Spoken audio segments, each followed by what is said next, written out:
Okie dokie, sending out the text message alert. We had a nice chunk of people sign up for the text message alerts, so thank you everybody for doing that. We are obviously getting started pretty late today, and we are going to try our best not to talk about it the entire show. So, if anybody out there, thank you to everybody. Uh-oh, the coughing is already starting. Thank you to everybody who has been filling out the survey for the Value for Value. We have a very short 5-question survey, and depending on how you answer some of the survey questions, it could be even shorter than that. My goodness. So, if anybody coming in here right now into the chat wants to take like 60 seconds and fill out this survey for us, we're trying to understand a little bit better how we can improve the Value for Value model, make things more attractive to people, or take away some of the friction, or whatever, stuff like that. So that link that I just popped into the chat will take you to the survey. If you wouldn't mind, go fill that out. That'd really help us out. Okay. Other than that, see here. How are we doing, Gons? Are you good on your side?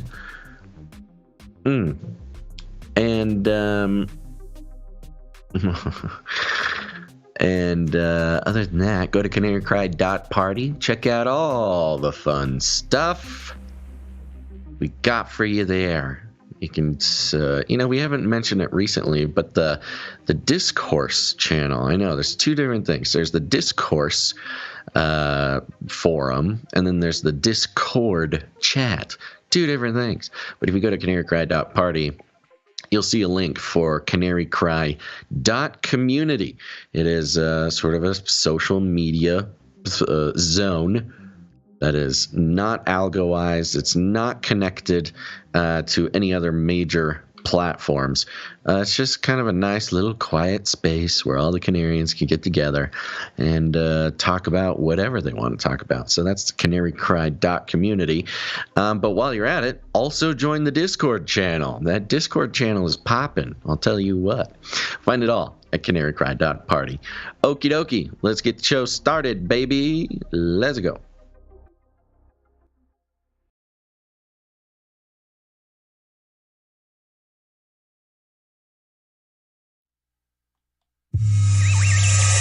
The world is getting crazier. People are acting more and more insane. The end of the world is tomorrow. Tomorrow. There's only one thing to do when the world is falling apart. Listen to Basil and Gonz as they discuss this week's news and events through the lens of Bible prophecy. You are listening to Canary Cry News Talk. You're listening to Canary Cry News Talk. Today is November 18th, 2022. We are live to tape on episode 562. And today, get PHYGITAL. You say it like that. I don't know how I'm supposed to. That's how you're supposed to say it.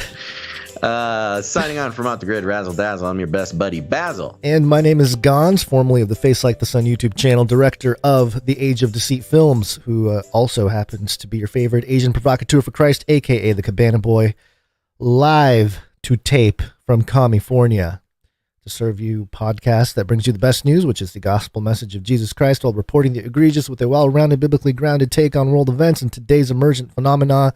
Basil, you said it. It's getting PHYGITAL out there. It sounds naughty. No, it's not naughty. Well, depending on what you think of the future state of society. Here's Forbes.com from June 30th of 2021. PHYGITAL, what is it and why should I care? It's a real word? Yes, it's part of You didn't make it up? No, this is part of the milieu of small business, the future of mankind, the future of the corporatocracy, whatever you want to call it. Sure. There's a little part here. Experience would suggest that many brand interactions are done through a mobile phone, desktop, or connected device these days. That leaves us with a particular dilemma.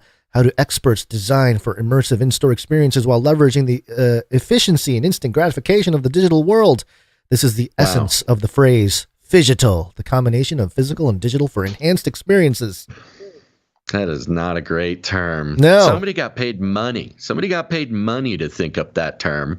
And that's just unfair. Well, you know Life is not fair. Who's getting PHYGITAL is the U.S. government. We'll get to that in a little bit. But, before then, maybe we should do a rundown to figure out, all the other stuff going on. Let me give you a rundown of the show today. Oh, look, here's Basil. Let me bring you up to speed. Let me bring you up to speed, folks. And just so you know, for all the content moderators, censorship managers, and be they robots or humans, everything here on this show comes directly from the mainstream corporate media. We do not claim to be experts on healthcare, geopolitics, military strategy, corporate law, or the moral or ethical implications of these topics, nor do we implicitly or explicitly support or subscribe to any sources of narrative containing misinformation, disinformation, or malinformation as defined by the Department of Homeland Security. We're going to be starting out with our lead story. We're talking Nancy Pelosi, baby. That's right. Some big news on the Pelosi front, and a little bit of the not just Nancy Pelosi, also some very interesting details on the Paul Pelosi hammer incident that are coming to light as the justice system continues to do its job. Then we'll be checking in with FLIPPY, how FLIPPY is getting into the Alexa game, but not in the way you might think. We've got a 33 update coming from the G20 Bali Leaders Declaration from whitehouse.gov. We'll let you know just what they landed on and decided in their super cool, super secret meetings over there in Bali. Transhumanism is rearing its ugly head once again in this way. This is quite the I don't even know the analysis of the billionaires' obsession with perfecting the genetics of the human race, but how exactly is it being communicated to the masses? We'll be checking in, analyzing, deconstructing Insider on how they present that issue.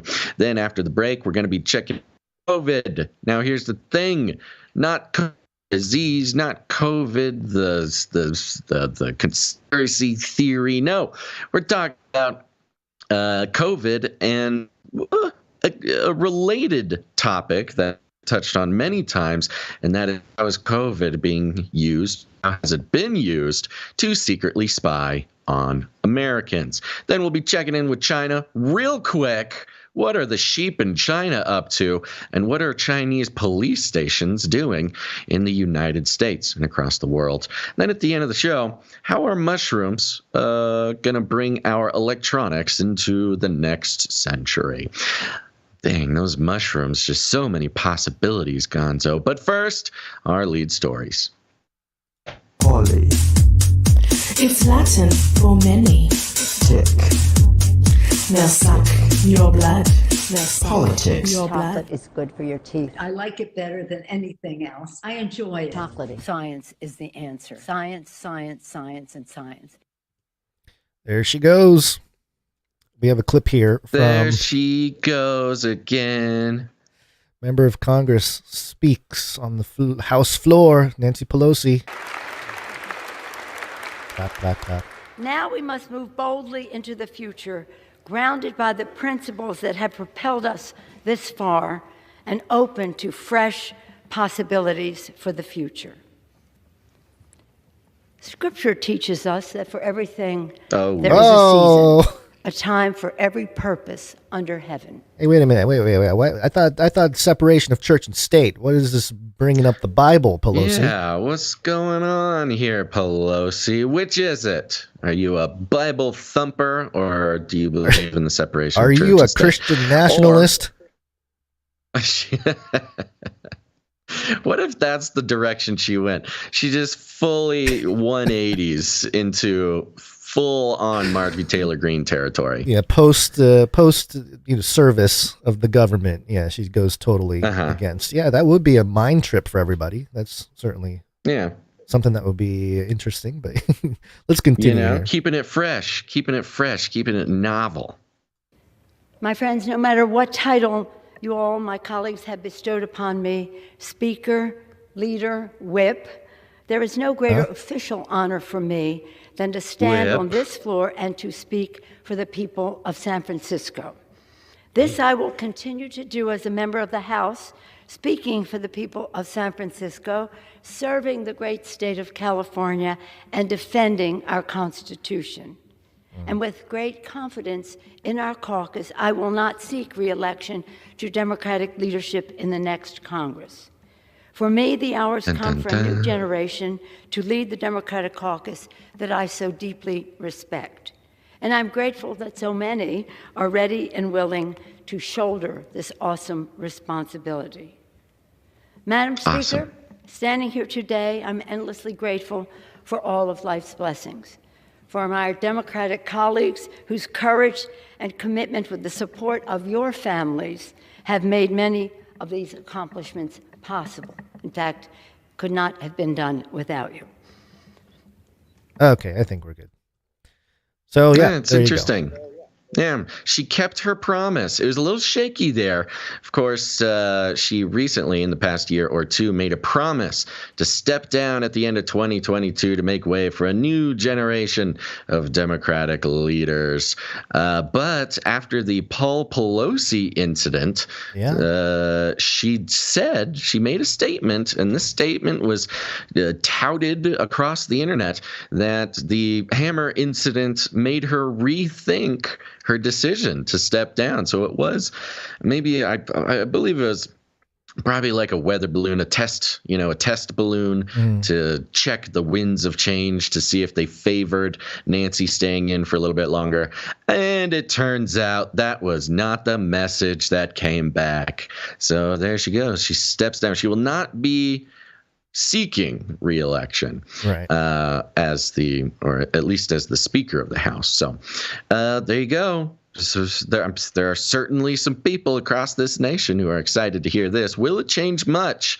That's the real question. Yeah, well, I don't know. I think the contagion is far reached beyond Pelosi. So it's almost those who will shoulder the burden, as she said, are already in place, I would imagine. Yeah. Well, and when it comes to her generation, especially, I mean, she's kind of a Clintonite, Clinton type from that generation of lawmakers, especially female lawmakers. She may be stepping down from the office, but the power. Oh, she'll never let go of the power in its more sort of unofficial manifestation. Yeah, she's just going into the basement like Obama and, going to pull the strings from those San Francisco basements. The Maine Wire, the state of Maine Wire, had this headline here: body cam footage contradicts DOJ account of Paul Pelosi attack. Apparently, according to some body cam, it was Paul Pelosi himself opening the door for the police, which contradicts the interesting Department of Justice report there. So just a quick note. That's right. There's another interesting twist in the Paul Pelosi hammer incident. Who answered the door thing has been one of the most just I was going to say convalescent. One of the most convoluted details. First it was an unknown third person, and then it was the hammer man answered the door and then ran back to attack, and then the police. And it's just a whole lot of confusion. Turns out Paul Pelosi answered the door himself. He's the third guy and the guy being attacked. He's amazing. He can be in two places at once. That's what they're trying to hide. He's got superpowers. He's like there's actually been 2 Paul Pelosi's There's this 2 whole Paul time. like the Olsen twins. They just kind of That's why out the Pauls. When he got the DUI, that was the proxy. He wasn't supposed to be out, and he doesn't like life, so Paul. He was going to the booze there. But anyway, okay, so part of the thing with the Pelosi rabbit trail, you know how I do, Basil. I go down rabbit trails. It's not something I can help. It's just my brain, just goes places, and then I just follow it, Come, and I show you how deep the rabbit hole goes. Less than a month ago, according to Pelosi.house.gov, Pelosi remarks during tour of the Stanford Linear Accelerator Laboratory with Secretary Antony Blinken, Abe Lincoln. Yeah. So yeah, she was visiting one of the America's. We had Stanford about the we've talked about Stanford as the West Coast version of Yale. I didn't realize how much influence they had in intelligence and other topics of which we discuss here on the show. I'll get to that in a second. But a particle or a linear accelerator laboratory at Stanford. Pelosi visited this location and did a little speech. I was looking for video of this, if there was video of it somewhere. I couldn't find it. But basically, she's remarking here. She's talking about the CHIPS bill. And the reason why I want to get the video footage is because I want to hear her say this. Quote from the speech, "We've just had some legislation under President Biden's leadership. The CHIPS bill. Chips for defense. Chips for health. Chips to save the planet and the climate crisis. Chips in every way. Just one aspect of the semiconductor contribution to a better future, and doing so by involving many more people, more diversity, more inclusiveness in all of it. So this place is just remarkable, from the tiniest particle to the biggest phenomenon." And I don't know. I just enjoyed that. You don't seem to be as excited about Pelosi I'm yelling about chips. Why you want to hear it so much? I don't know. It's just I feel like it would make great audio or video of her screaming about how chips are going to save everything. Just given the whole mark of the. Are you doing like a potato chip type of gag? No. Just the context of the discussions about microchipping in connection to the mark of the beast, and for her to just say, I'm not saying she thinks it's the mark of the beast. I'm saying no. I see that. That explains it. I didn't understand what connection you were making there. You're talking about like Bill Gates microchips, something like that. Yeah. Okay. So anyway, that's a side note. So maybe something opened up at the linear accelerator at Stanford, and took host in Nancy's body, and now, she's got to step down. She got to, there's somebody after Paul, all these weird things happening. So this laboratory is very interesting. There's a video here. I won't play it. It's basically claiming that they invent all the tools for science and technology in the future. And it's very much one of these promo type of vids. But I went down the rabbit trail. I've been mentioning Stanford a lot recently because the new PM of the UK is Stanford graduate. Also, Sam Bankman-Fried, the current scapegoat guy that's being hated on by everybody because he lost billions of dollars. Born in Stanford, both parents heavily involved in Stanford law and as well as government. Did you say stuff. Born in Stanford? It's listed. Yeah, he's born in Stanford. It's kind of crazy. What do you mean, Stanford, Illinois? No. It's maybe, I don't know. Born in Stanford University in California. Okay, let me go look it up then, because Sam Bankman-Fried's Wikipedia page says, like under his little bio thing, that it says birthplace Stanford. Yeah, well, there is a Stanford. I think it's in Illinois or Connecticut, or maybe that's Stanford. Maybe it's Connecticut. Yeah, I don't know. No, it says Stanford, California. I don't know. Anyway, here, let me just show. Is Stanford a city in California? It is a university, but I'm okay. Let me pull it up. It is hyperlinked. No, so it's okay. I'll pull it up while you continue. Well, I got it now. Here it is. Boom, boom, boom. Stanford, California. Interesting. It's a census designated place. Wow. A CDP. So it's not really a city or anything. It's a census designated place. Wow, that's really interesting. This brings even more California. This brings up a lot more questions about this whole operation about Sam Bankman-Fried. I don't want to get sidetracked by the Sam Bankman-Fried thing, but Okay, so he's Stanford connected. So his name's been coming up a lot, or Stanford's been coming up. Interesting. Hold on. All right, here we go. Stanford is an unincorporated area of Santa Clara County and is adjacent to the city of Palo Alto. Population was 21,150. Yeah. So it's kind of like the Vatican. Yeah, it's got its own. It's kind of like its own little spot. It's not officially a city. It's not official. It's a census designated place. Most of the Stanford University campus and other core university-owned land is situated within the census-designated place of Stanford. Though the Stanford University Medical, So yeah, it's a settlement. It's like the intelligence agency's little city hub thing. Yeah, it's like a little Vatican. A little village. Village. Really interesting. Yeah. Okay, so some people that have there's a huge list of people. One of them, Richard D. Wolff. He's an American Marxist economist. And I wanted to bring up real quick because in his bio it says here that he got his bachelor's at Harvard, his master's at Stanford, and then his doctorate at Yale. I mean, talk about the perfect trifecta of, propaganda mindset. It's just the whole thing. Then we have Woolsey. Remember Woolsey? Let me pull it up here real quick from the list.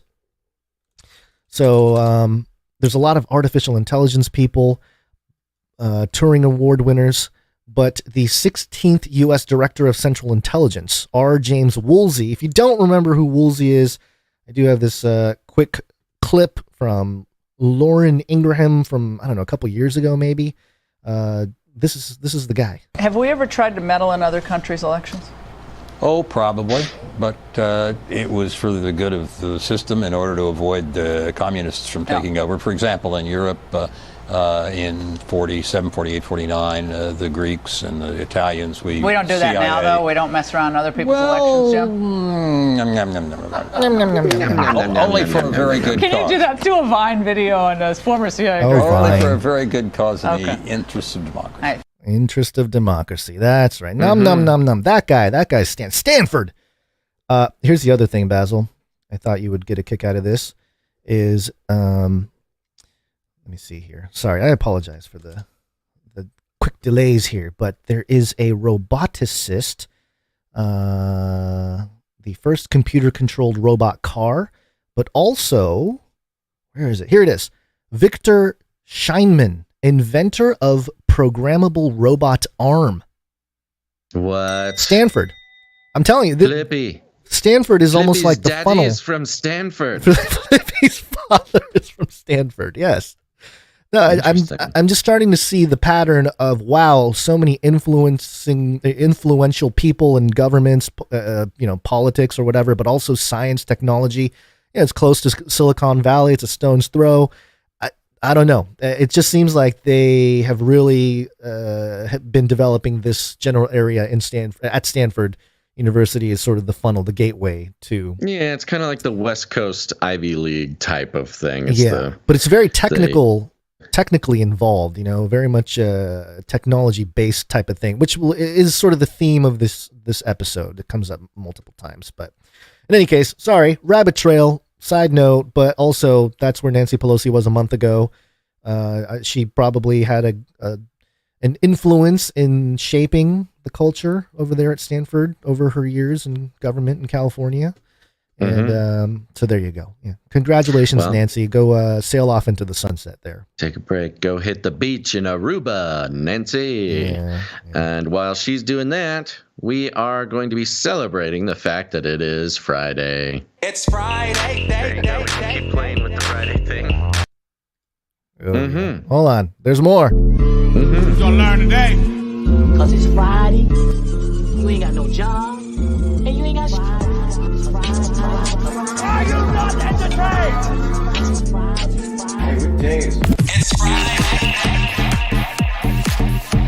It's Friday.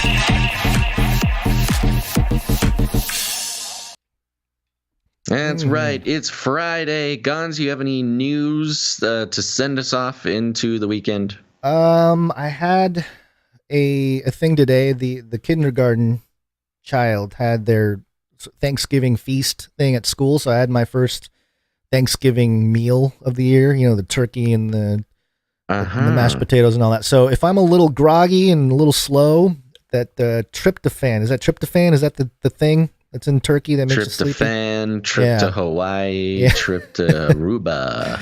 Yeah, so I'll be taking a trip to Crazy Town. Did you sit in a tiny kindergarten chair? You know, they had these little eating with stools. a plastic fork. Yeah, yes, plastic fork. They had these little stools. I kneeled. I wasn't gonna try to sit on those things. They're taking a knee. Yeah, I took a knee. Taking a knee for Thanksgiving. Yeah. Yes. Very much. Okay. Right on.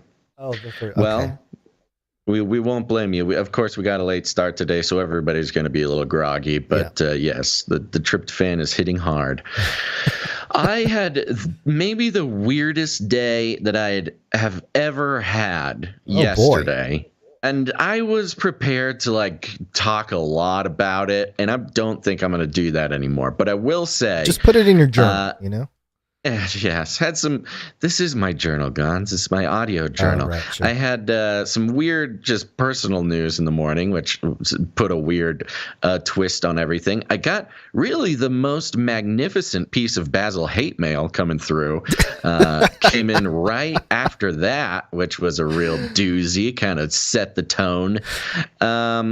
And a bunch of other stuff happened, and it was such a brutal day that I was like, okay, you know what? I got to start working out again because I don't know, just need something. Yeah, it's just like change your state. Got to change my state, right? I gotta get physical or phygital. You gotta get phygital. It's been a while, you know, after the traveling and being sick for so long.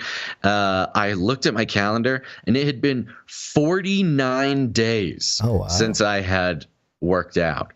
Which, look, that's not for a few years now. This has been Canary Swole Radio, baby.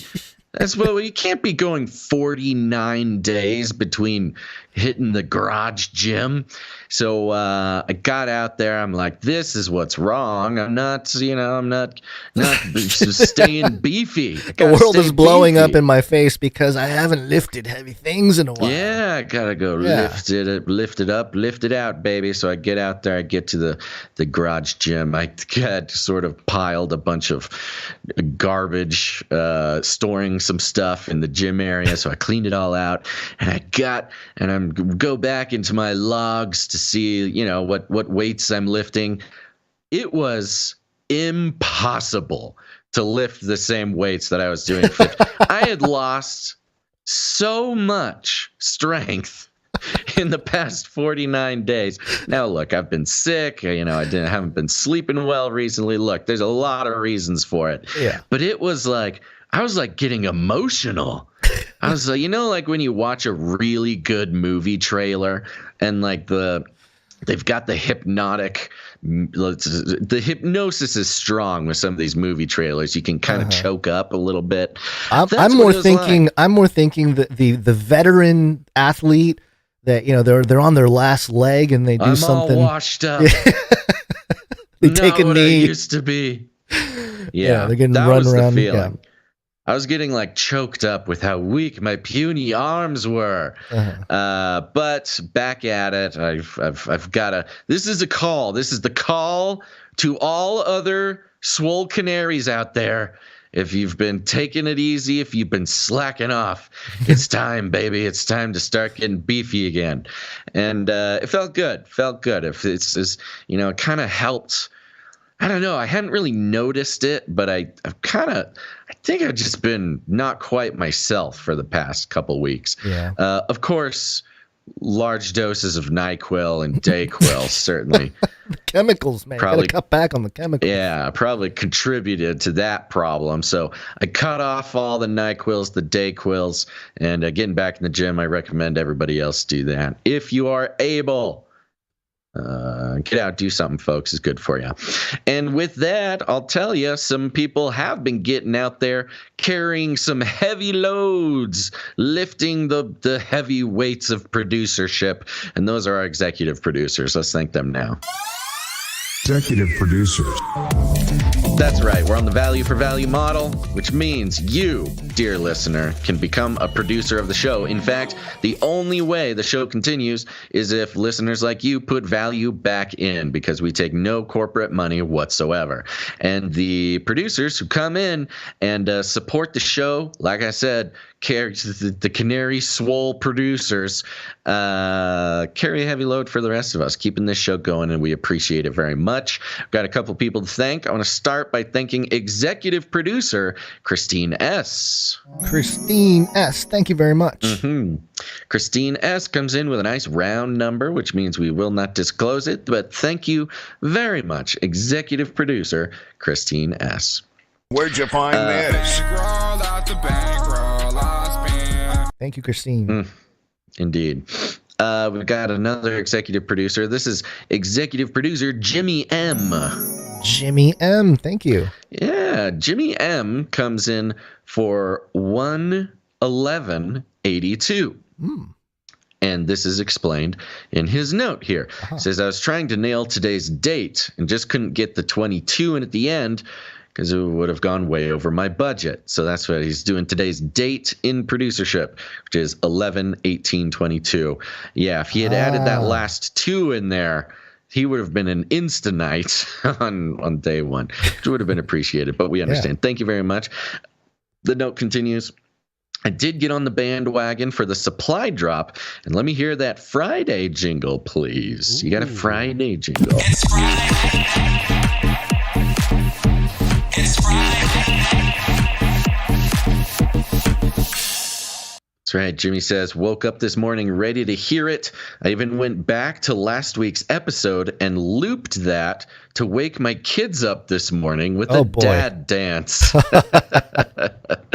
That is fun. That is fun. Also, I was giving via PayPal, but stopped for obvious reasons. I would like to be considered your first business sponsor, but with no strings attached, of course. I'm on the V4V. Maybe you could pull up the jingle Basil made from, this is Jimmy Meyer's paint contracting services. That's what it is. Yes, I sang a little jingle for him earlier this year, it says, and play that too. I don't know. Did we clip that? I'm not sure if we clipped it. Yeah, I don't know. Somebody has to clip it, but I can do another one a cappella. It's not it's not a business sponsorship, but I'm happy to make jingles for producers. Anyways, I'm rambling. Jimmy says, God is good. May his love endure forever. Keep up the good fight, y'all. Thank you, executive producer Jimmy Myers Paint Contracting Services. Where'd you find this? Nice. Okay. Those are our 2 executive producers for today. Thank you very much. Thank you. There's still time to produce the show, folks, if that is something that you feel called to do. It's the only way that we can continue. So finish off the week strong by heading on over to canarycryradio.com/support. canarycryradio.com/support. And let's see here. With that, Gons, let's just keep moving, huh? Let's do it. Here we go. Flippy. Flippy update. Do you want fries with that? That's right. It's time for the Flippy update. Flippy is our colloquial name for the disembodied robot arms that are taking our jobs, enslaving our children, and flirting with our spouses. We use talking about Flippy as a way to explore all the new, fun, and exciting ways that robots are taking over the world and how there's nothing we can do about it. Today's Flippy update is coming from TechCrunch.com, and the headline is, Tatum is building a robot arm to help people with deafblindness communicate. Deafblindness, one word. I didn't know about this. I learned something new every day. Precise numbers on deafblindness are difficult to calculate. For that reason, figures tend to be all over the place. For the sake of writing an intro to this story, we're going to cite this study from the World Federation of Deafblind that puts the number of severe cases at 0.2% globally and 0.8% of the U.S. It's interesting. With the U.S. has 4 times the amount of deafblind cases than the rest of the world. something that might need to be looked into. Whatever the actual figure, it is safe to say that people living with a combination of hearing and sight loss is a profoundly underserved community. They form the foundation of the work being done by the small robotics firm Tatum, and that stands for Tactical ASL Translational User Mechanism. Tactile. I met... What? Tactile. What did I say? Tactician or some tactician, not tactile. No. Whatever it was, it wasn't. It's tactile ASL Translational User Mechanism. I met with the team at Mass Robotics during a trip to Boston last week. The company's 3D printed robotic hand sat in the middle of the conference room table as we spoke about Tatum's origins.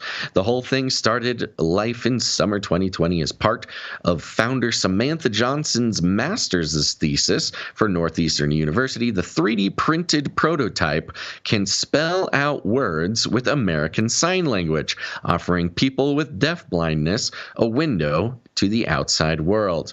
From the user's end, it operates similarly to tactile finger spelling.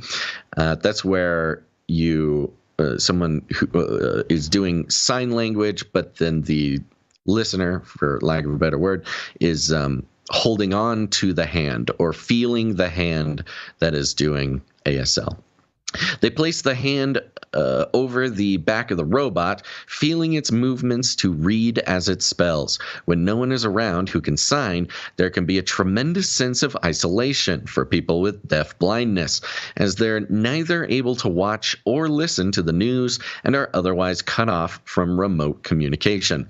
In this age of teleconferencing, it's easy to lose track of precisely how difficult that loss of connection can be. Quote, over the past 2 years, we began developing initial prototypes and conducted preliminary validations with DB users.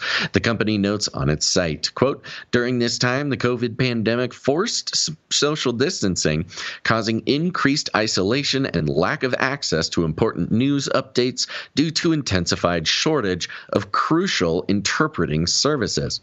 Due to the overwhelming encouragement from DB individuals, advocates, and paraprofessionals in 2021, Tatum Robotics was founded to develop an assistive technology to aid the DB community. So this was very interesting to consider, and I hadn't considered it before, but with the social distancing and the lockdowns and everything, a deaf-blind person who usually will have, a type of caretaker or a translation person with them during the day, would not have that person. They're just literally in the dark, in silence, in a room during a pandemic with no way of knowing what's going on in the world. And when you have no way of knowing what's going on in the world, you don't know, when the pandemic is over, or if you're going to get someone to come translate for you, or you can't, intake the news, things like this. So this little device, this flippy arm here, the one they have got a GIF running of one of them here, 3D printed sort of forearm standing moves through sign language, signing. And it's interesting. It's described in this article kind of as a sign language Alexis is what they're shooting for. So, to have a device sitting there that you can ask questions and it'll speak to you. You can have it sign out the news. You can have it, you could even use it almost like a sign language telephone, where, you can text your friends and they can text back and it gets translated through sign language, which you then have to feel by holding this robotic hand. And it's in the spirit of underserved communities that we have seen the robotics industry make some pretty significant progress in a lot of ways, both technologically, in the sort of invention and innovation, but also in the irreplaceability of robotics of specifically Flippy, our good friend and frenemy, the robotic arm. And I just thought this was a very interesting twist and turn to the growing requirement of robotics in the home. Obviously, this group of people has a very specific set of needs, which often leaves them in what I would probably consider debilitating isolation, even with a translation person there, a caretaker of some kind. I mean, the obstacle of being deafblind is honestly a bit overwhelming to think about. But in the same way, that's when Flippy comes riding in on his white horse to rescue us from all of our obstacles, to make our lives better. What do you think? Does that make any sense to you? It does. It's interesting to me that biblically speaking, that Jesus healed the blind as part of his ministry, and it's fascinating to me that the robotics industry, the robotic arm industry, in particular here, it's we've always kept an eye on that stuff, but it's just it's fascinating to think that out of all the things robotics can really do in different applications that we've covered, when it goes to helping, like you mentioned, this underserved community, it's always it's always biblical. But the other thing is, does it have to be a mechanical robot hand? Is it because are they holding the hand? Is that how they know, or the? Yeah. Okay, so that's the part where so they're blind and they're deaf. Okay, so they can't need hear and they can't see sign language. They have to feel the sign language in the hand, and that's the interesting part. But the invention of this kind of presupposes a couple things. Number one, similar to how we've seen the robots, the attempt to take over the caretaking industry with robots, where the human interaction, the human connection, that's old school. Archaic. We'll just get a robot to take care of grandma, and that way I can go sit in my cryopod. Go back to my metaverse game, bro. Exactly. Grow those meta trees.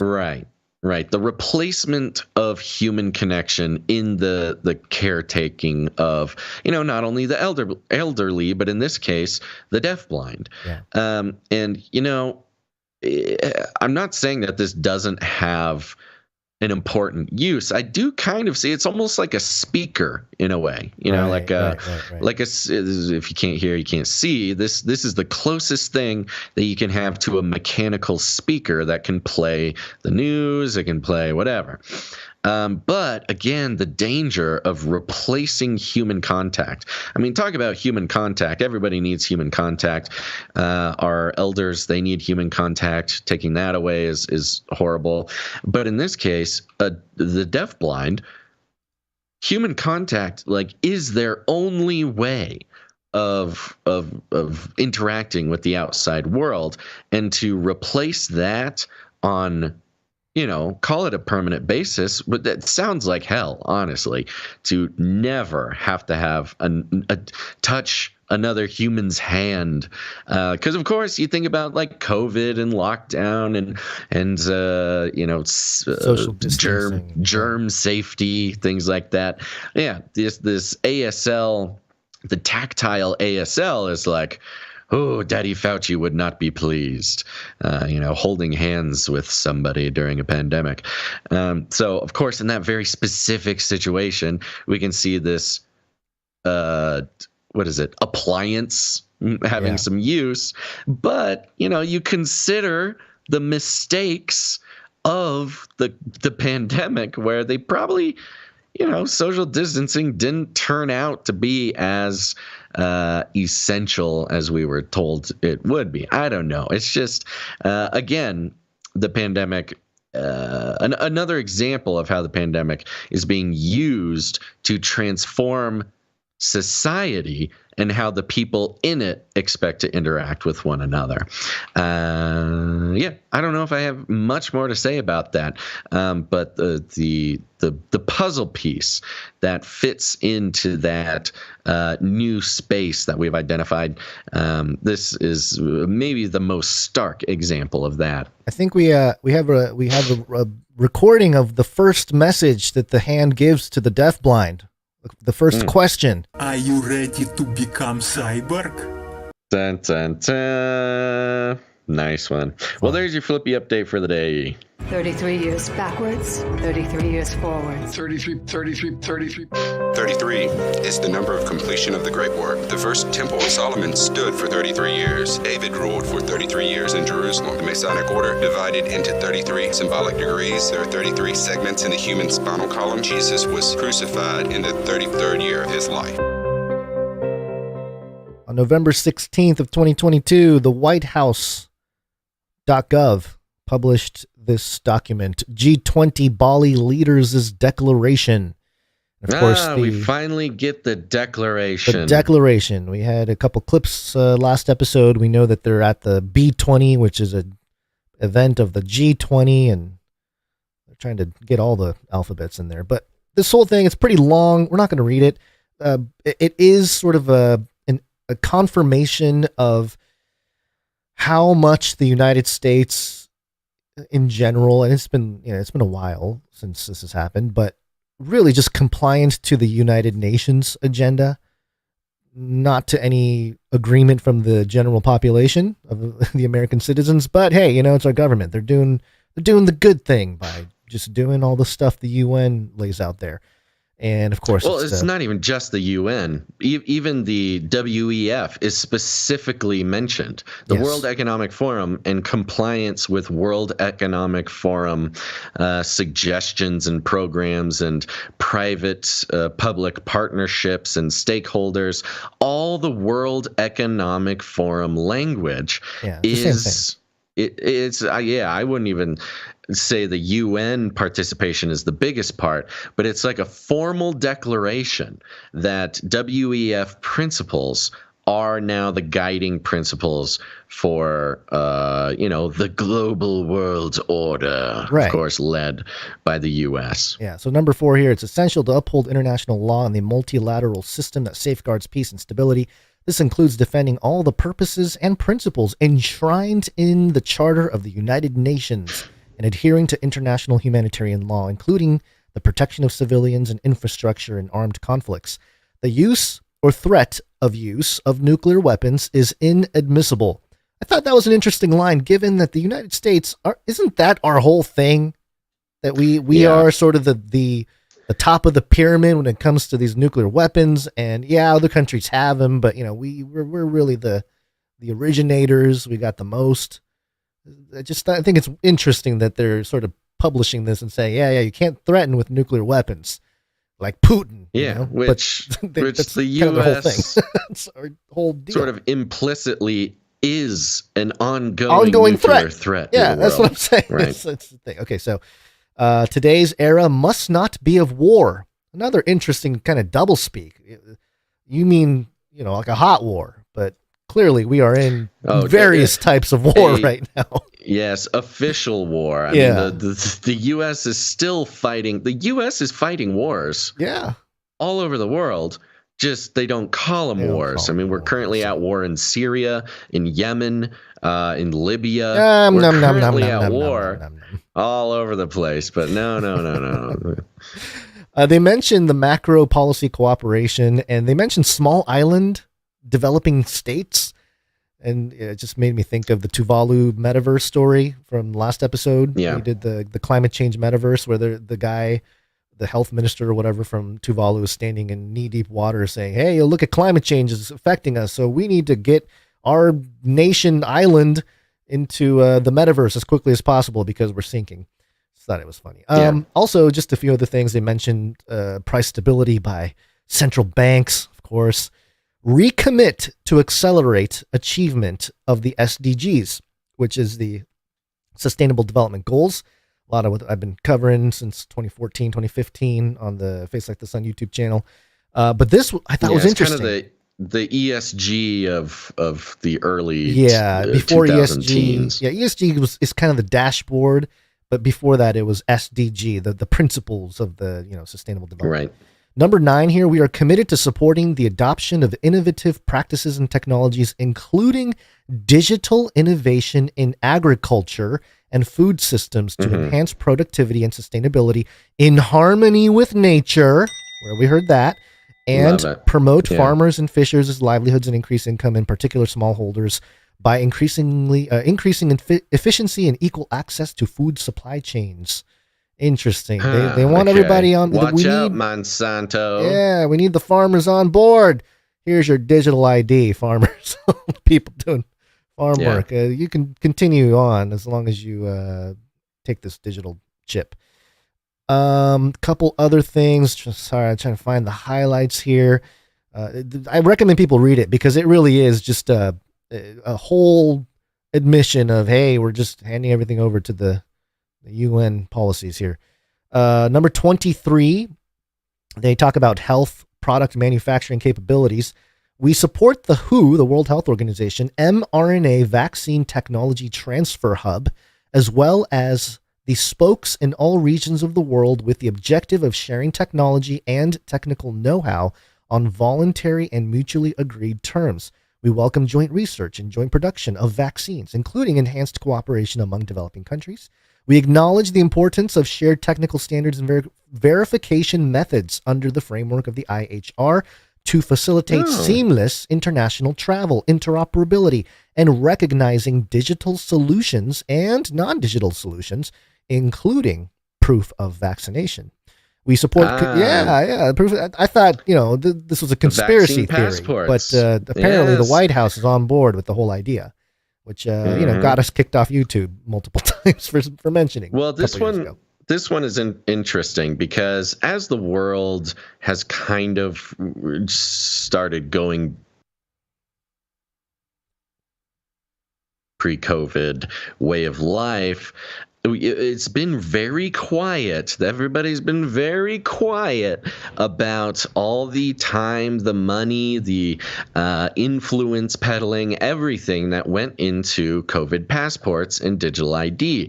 Recently, we have really not heard a whole lot about it, at least in, a normal person living their life, watching the news. There's a period there where it was all over the news every day, talking about vaccine passports and digital ID and things like that. It was mainstream conversation.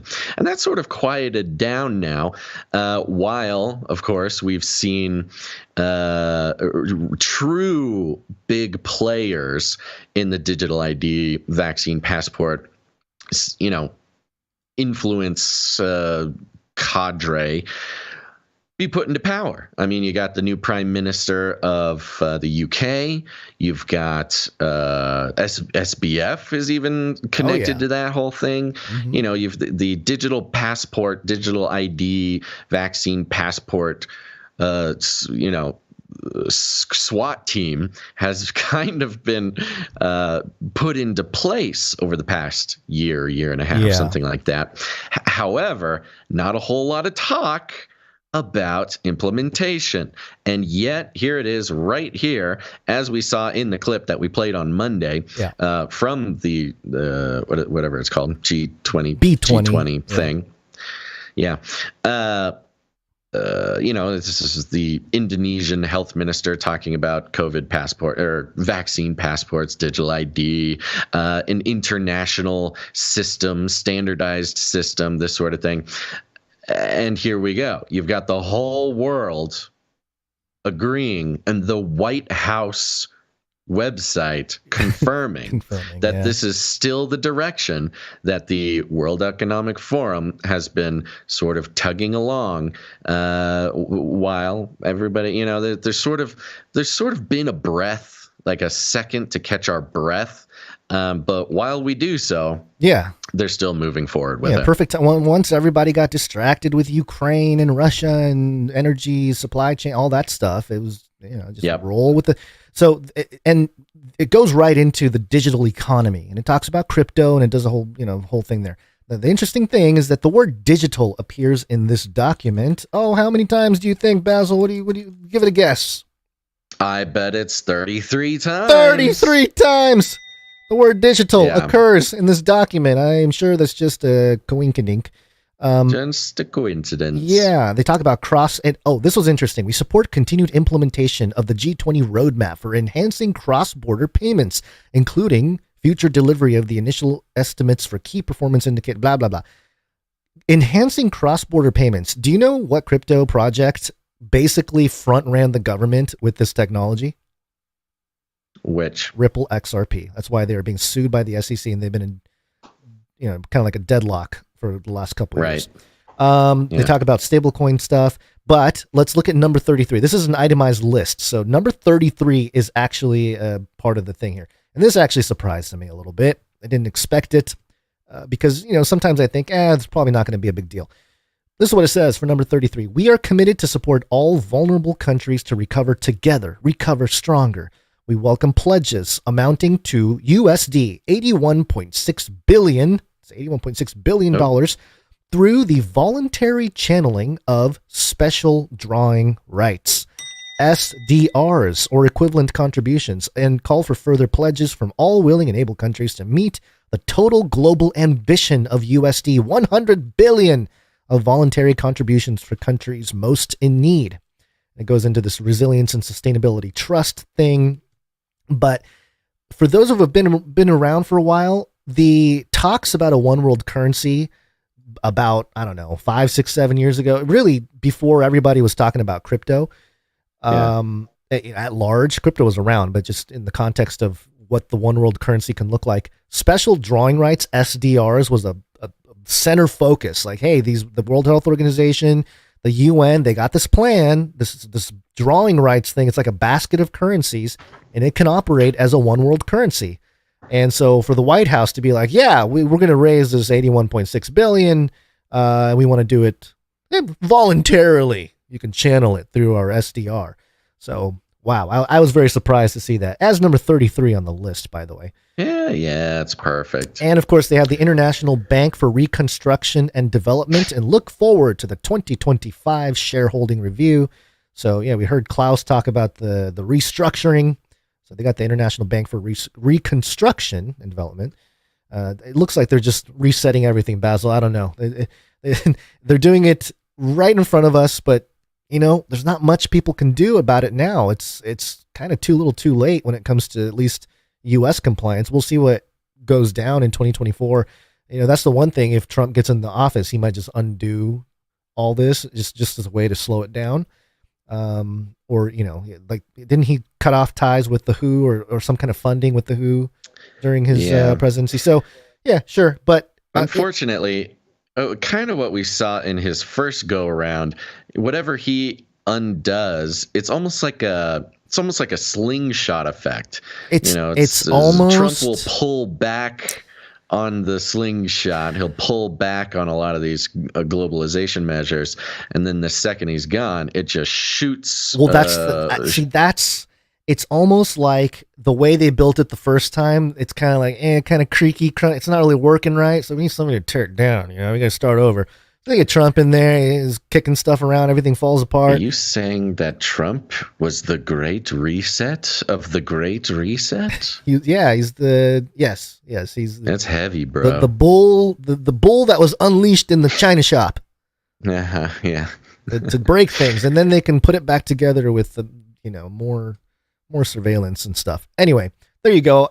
Look into it. Read it for yourself if you want to really get a feel for what. Like a White House manifesto on the technocracy. It's quite disturbing, if you ask me. But I'm just a guy. So with that, Gons, the technocrats are having a ball over there in Bali. Let's check in with some more transhuman elites here.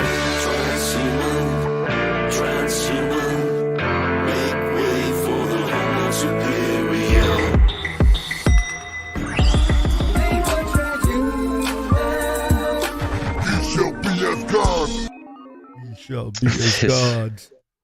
This is coming from insider.com here, so interesting outlet to be pushing this. This is really was an experience in analyzing sort of the message of this topic, and we've been following the topic of specifically, modern eugenics, the sort of genetic tampering with the future of humanity, the ideas of how the elites would like to improve the human race into the future, take control of our own evolution, stuff like that. Of course, our feelings are well known about all that. But Insider has a headline here. It goes like this: billionaires like Elon Musk want to save civilization by having tons of genetically superior kids. Inside the movement to take control of human evolution. Quite the headline there from Insider. Is almost as if we were reading from the Daily Beast or something. I was going to say, or Daily Mail. dailymail.co.uk is going in that direction. Yeah. Billionaires like Elon Musk want to save civilization by having tons of genetically superior kids. Inside the movement to take control of human evolution. This is by Julia Black. This came out today. And it is an extraordinarily long article. Yeah. So we're not going to read the whole thing. Good article. But it is a good article. And especially if you've been following this stuff for quite some time, you can see how the mainstream covering of this topic, which up until now has been mostly weird podcasters and blogs and fringy type people have been talking about this for decades.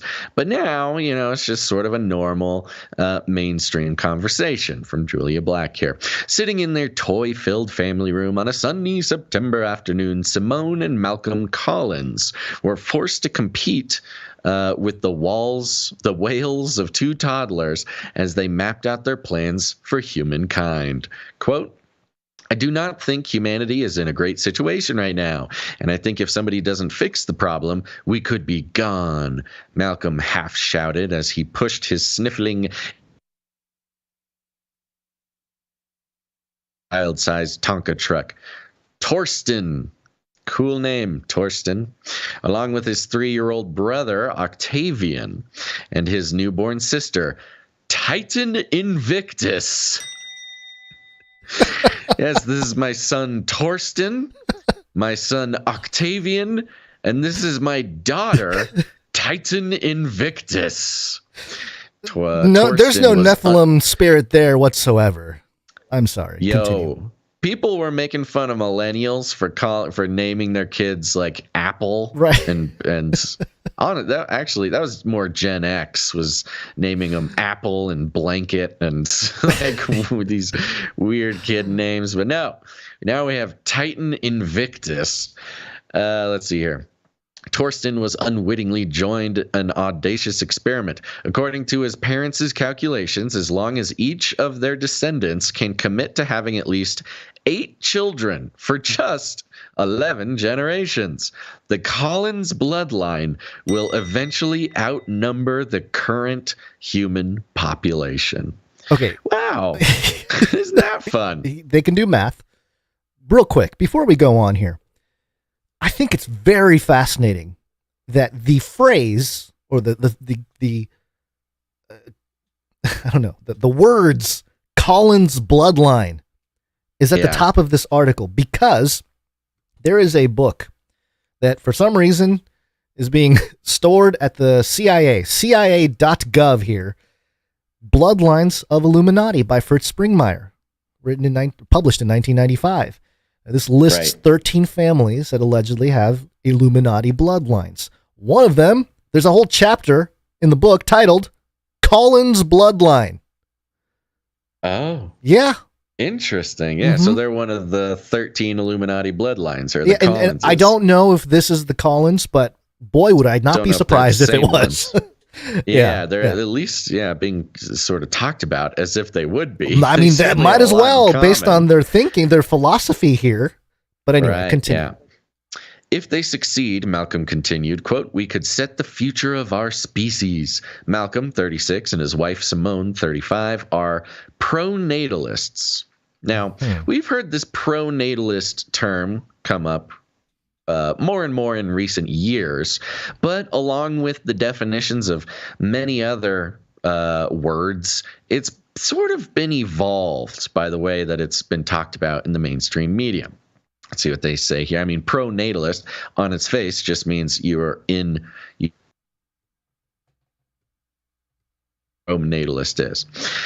But pronatalists, part of a quiet but growing movement taking hold in wealthy tech and venture capitalist circles. People like the Collinses fear that the falling birth rates in certain developed countries like the United States and most of Europe will lead to the extinction of cultures, the breakdown of economies, and ultimately the collapse of civilization. Now, of course, notice the way that it's being talked about. It's kind of like, aren't these people ridiculous that thinking that the birth rate collapsing is bad for economies and societies and et cetera, when it's like a pretty well-known, common, foundational economic concept that a country needs to have a growing population. The entire concept of capitalism, as it's understood and practiced right now in the West, requires a growing population, and yet, the idea of wanting to grow the population is sort of being communicated as some sort of bizarre technocratic, Illuminati bloodline practice. But of course, like in all things, there's a little bit of both mixed in there. It's a theory that Elon Musk has championed on his Twitter feed, that Ross Douthat has defended in the New York Times' opinion pages, and that Joe Rogan and the billionaire venture capitalist Mark Andreessen bantered about on the Joe Rogan Experience. Ooh, Joe Rogan talking about having babies. Now you know it's bad news. It's also, alarmingly, been used by some to justify white supremacy around the world. Having babies justifies white supremacy. From the tiki torch carrying marchers in Charlottesville, Virginia, chanting, "You will not replace us," to the mosque shooter in Christchurch, New Zealand, who opened his 2019 manifesto, quote, "It's the birth rates, it's the birth rates, it's the birth rates." So in the fourth paragraph of this article, they have effectively equated pronatalism with white supremacy, with Joe Rogan, with Elon Musk, with venture capitalists, of course, got to throw them in there, but it's very interesting. Now, they're obviously talking about pronatalism in the same way that we would talk about eugenics. Like, they're obviously referring to eugenics rather than being pronatalist, which traditionally just meant being pro having babies. But no, pro having babies apparently now is equivalent to being sort of a white supremacist, eugenicist, Nazi person. The "you will not replace us" chant too is kind of interesting to quote, because it's almost like, oh, look at these Charlottesville tiki torch carrying folks. What do they think, that they're being replaced?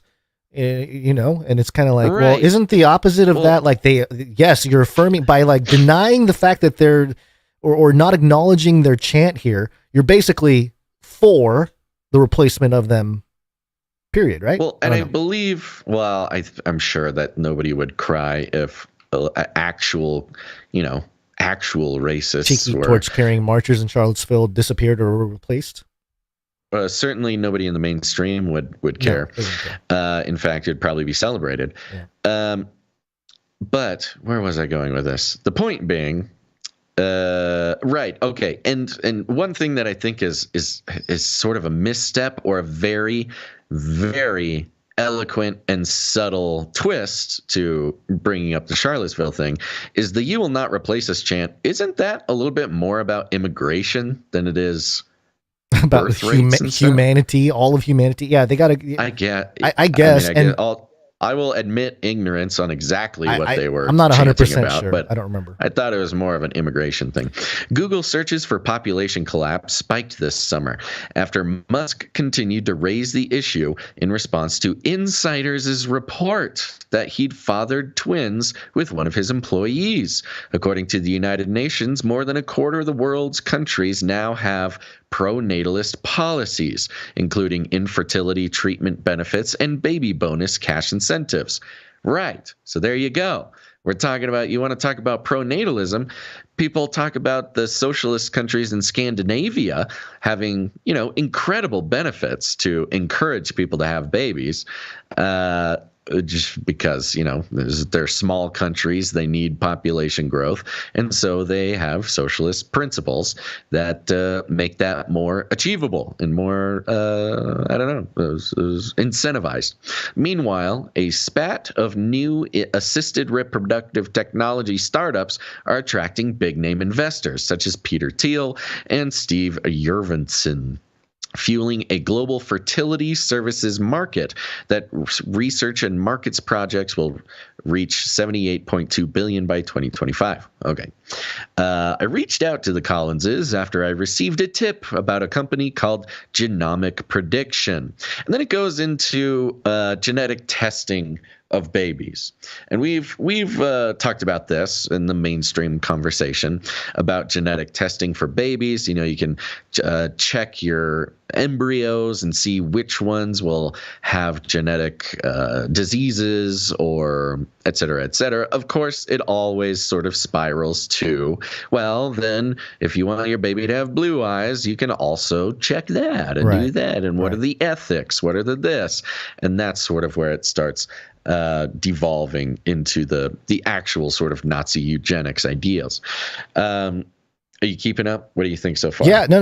The one interesting thing about this is that, and we can continue. I got some highlights here too, but yeah, I got one. So typically the two sides is you have your people who want to preserve the human race, I guess, and population, whatever, and then the other side, the New World Order types, they're always trying to reduce the population reduction, that whole concept. So it's interesting that in this regard, they're sort of saying the anti-eugenics people are being framed as sort of the saviors. They're trying to save mankind, not in like a positive way. They're saying, oh, they're crazy.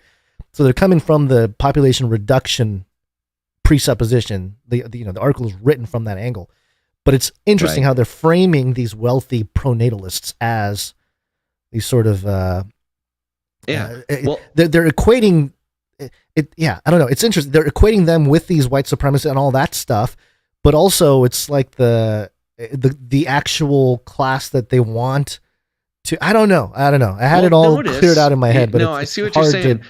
But notice this, because you're talking about the duality, duality of do the elites want population reduction, or do they want population growth? On one hand, it's instructed in things like the Georgia Guidestones, etc., to reduce the population. There's certainly plenty of elites who have taken steps that seem to encourage depopulation. I don't need to name any names, but we know we all know who we're talking about here. So there's that one side, but then there's the other side, which is capitalism requires growth of population.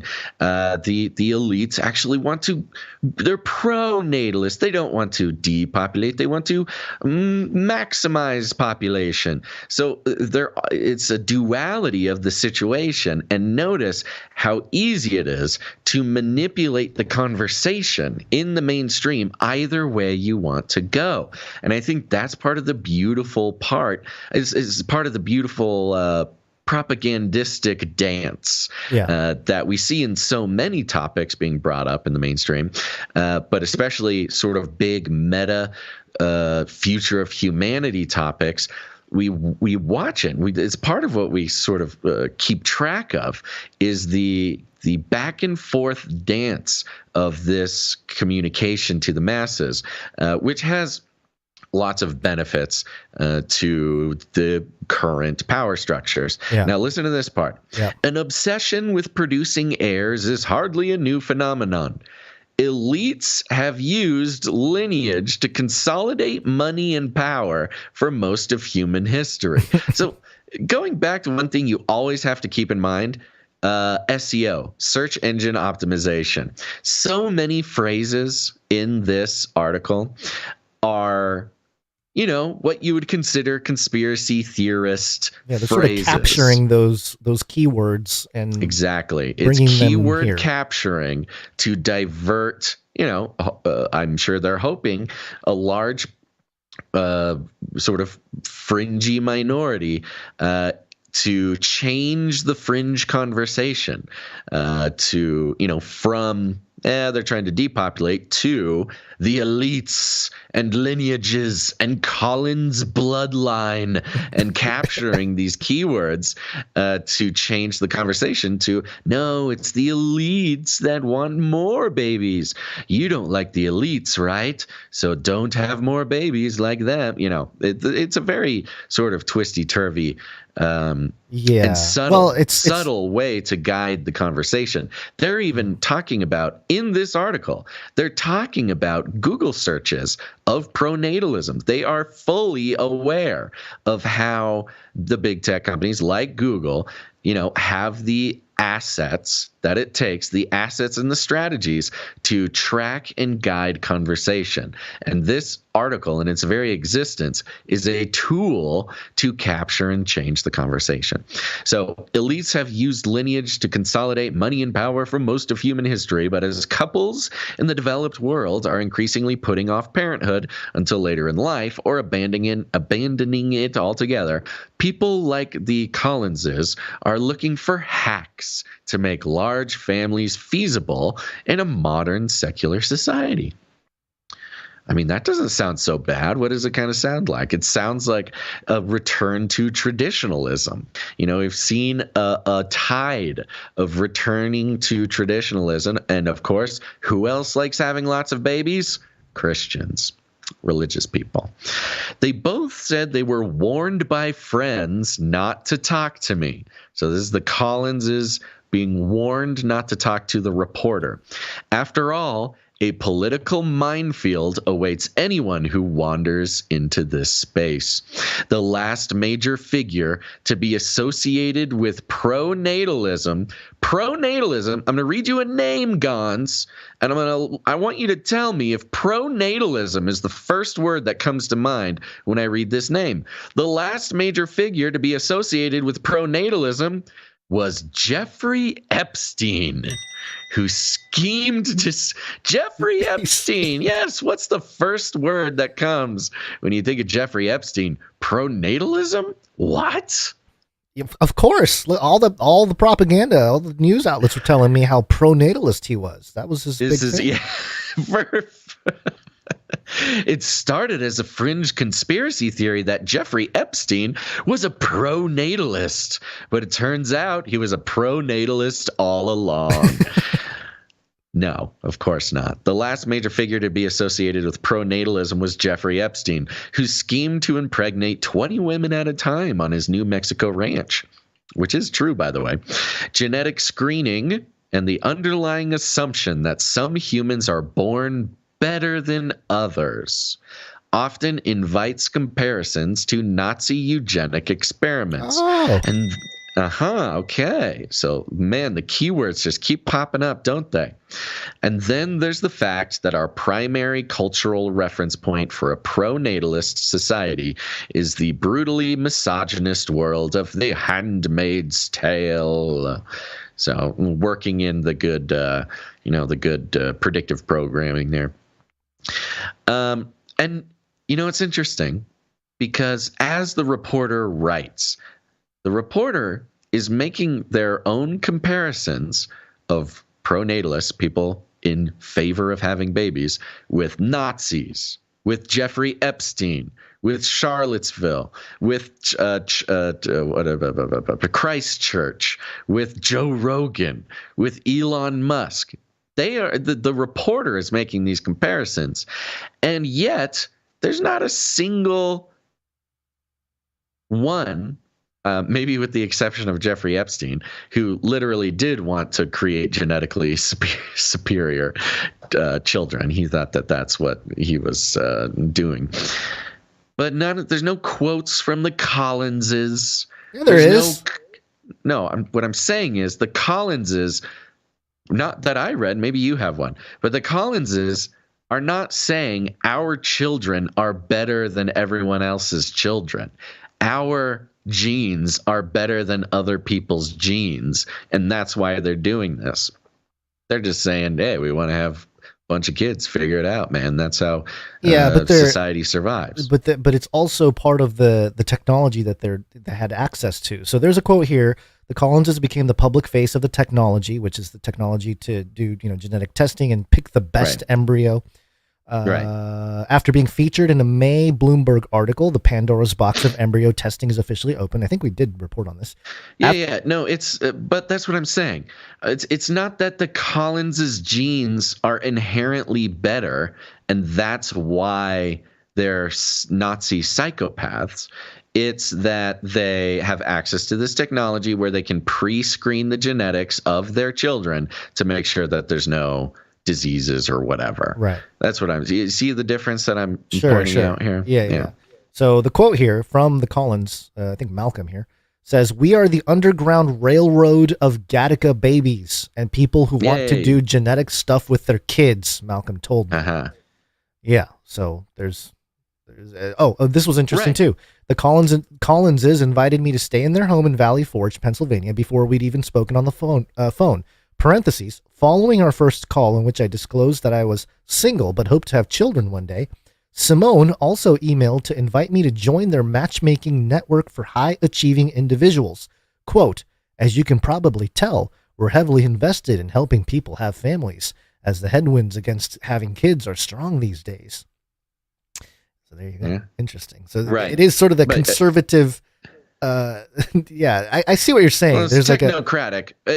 Look, I'm saying they are definitely technocrats, right? And they want to use technology to make good choices. Sure. And look, I'm not defending that. Right. I'm just saying these people do not inherently think that their genes are better. They are just using technology to increase the odds that they get to make good choices that nobody else can make, by the way. That is sort of playing God. I'm not saying that's not the case. But again, in the analysis of what this mainstream article is trying to communicate, they are trying to communicate that Elon Musk and Joe Rogan and billionaires, all of whom we hate, are like Jeffrey Epstein and Nazis and stuff like that. They think they're better than us. Not that they look.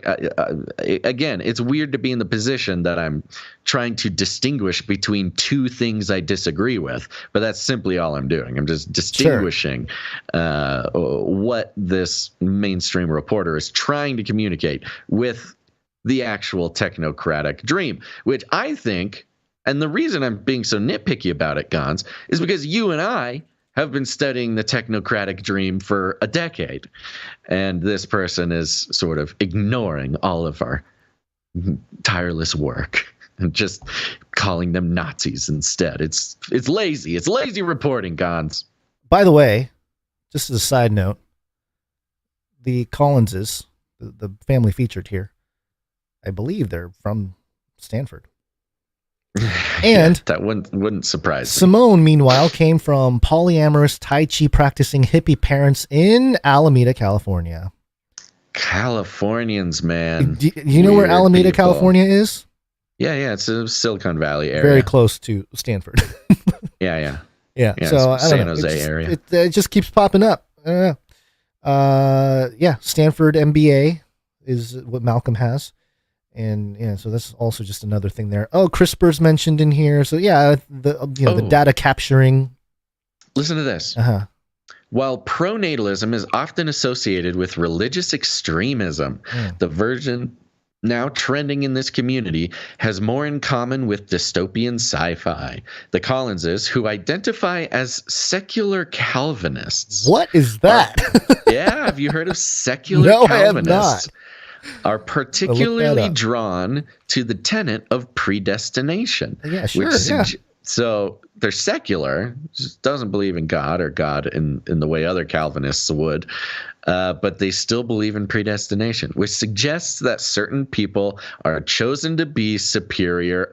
Suggests, by the way, the reporter says that predestination suggests that certain people are chosen to be superior on earth, and that free will is an illusion. They believe pronatalism is a natural extension of the philosophical movement sweeping tech hubs like the Silicon Hills of Austin, Texas.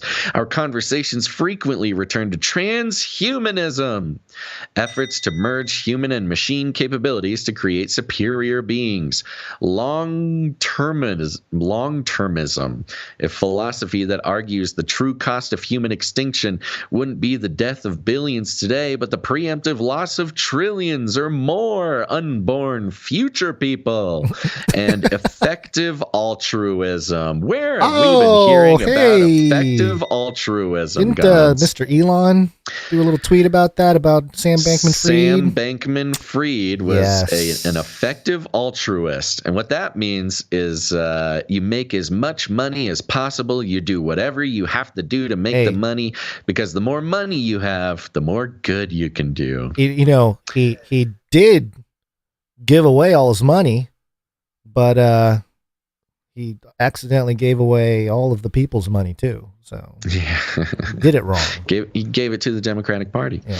Anywho, so Insider, of course, as we've talked about in the past, has some not so clear funding structures and has some sort of hazy ownership, which suggests some connections with intelligence agencies. But this is probably about a 100-paragraph article. It is extremely long and extremely dense with the same types of keyword capturing. Yeah. They even go in and talk about FTX and Sam Bankman-Fried and the whole thing. So it is a beautifully written piece to capture so many aspects of the baby issue, specifically from fringe searching Google people, and I think it is a very effectively placed propaganda machine. So there you go. I think we'll see these lines of conversation become more popular, more mainstream, which opens up guidance from forces who would like to control the conversation. Yep.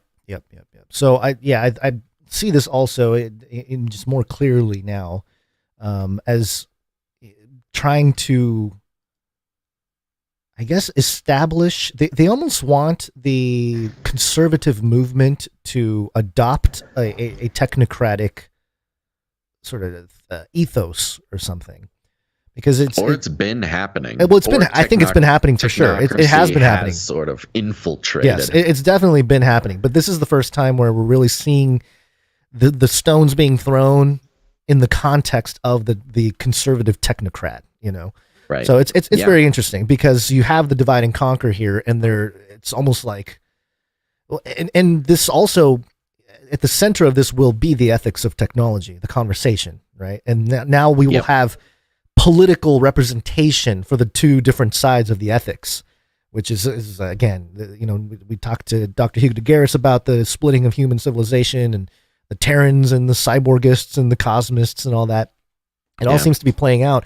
And it all seems to have these political dividing lines that are forming as we speak. They're not very clear yet, but it's sort of wielding the political divisions as the tool they were intended to be. Right. They're getting their technological upgrades, the different parties, and Right. the narrative crafting of each group. It's forming the story here. So we'll keep an eye on all of forming it. a very futuristic story about the future of humanity, not just, the elections or something. Right. Yeah. Okay, with that, I think it's party time, Gons. Oh, is it already party time? I hope so. Go to canarycry.party. It's a real URL where you can find links to everything from where to listen to the show, watch the show, how to connect with us, support us, and connect with people.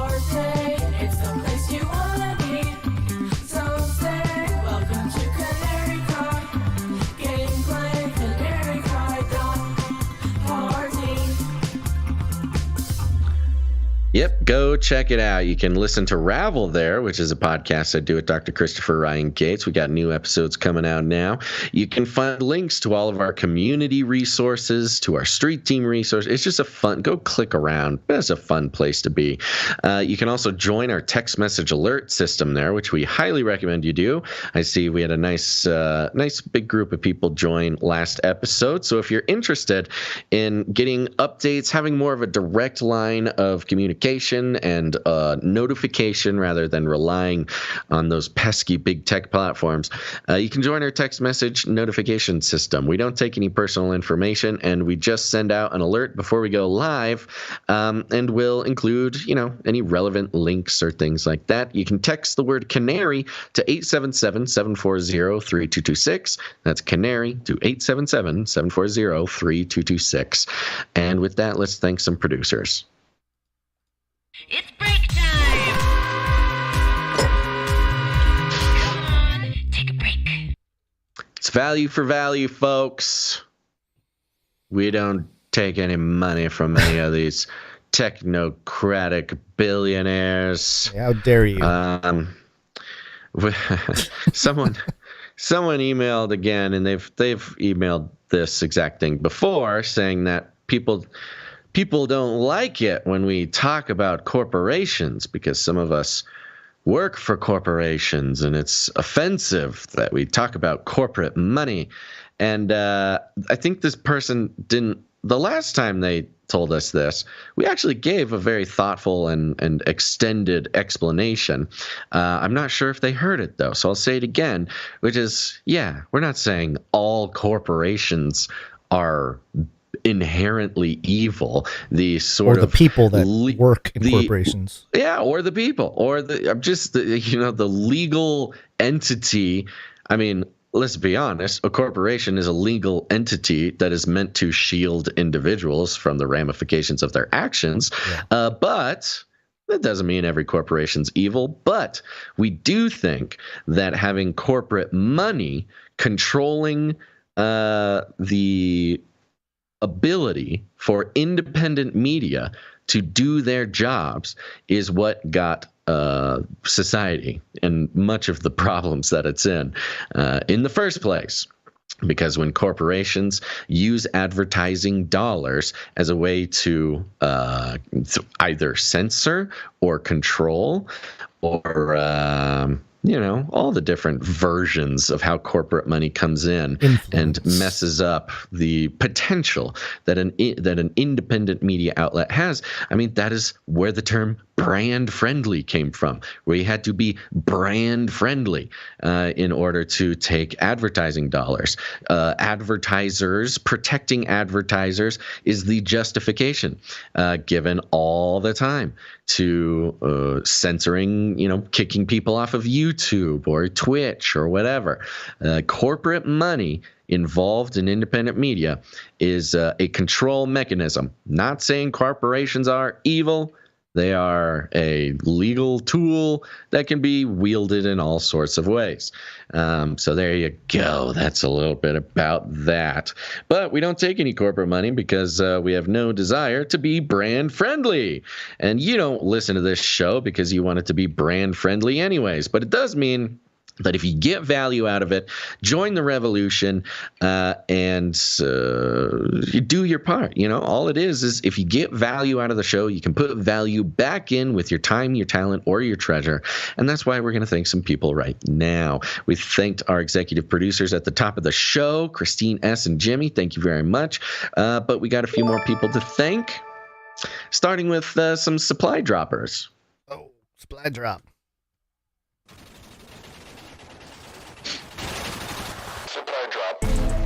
That's right. The Canary Cry Supply Drop is an excellent monthly option for those who want to produce the show but kind of set it and forget it. And not only that, it's a wonderful sort of gateway into the world of value for value. Maybe you're uncomfortable with the idea of sending in money after you've received value, because there is sort of a toxic mindset nowadays where we take what we can get, and if they didn't charge you for it, that's their problem. Well, that, of course, is bred out of the essential nature of the capitalistic society we live in. But value for value is a revolution, a rebellion, a fist in the air against the principalities and powers that tell us that we should just get what we can get for free, and we have no responsibility for what happens after that. That is the situation that has led to corporations getting using their money to control independent media. But when you sign up to support the supply drop, you also get stuff. You get cool stuff. We're creating custom American-made, producer-designed gear, Canary Cry News Talk gear. It's all very special. It's all very cool. This fourth quarter supply drop is going to include the Canary Cry calendar, which you must get your hands on. It is it's a treasure. It is a true treasure for the Canary Cry community. And we're also doing our very first T-shirt. And if you sign up now, you'll get put on the list to receive the Canary Cry Mixtape Volume 1 cassette tape if you haven't got it already. And we got a couple of people joining the supply drop. I want to thank them now. That is Jimmy M coming in. Is that our executive producer, Jimmy That's M? our exec. All yeah, right. He signed up for the supply drop as well.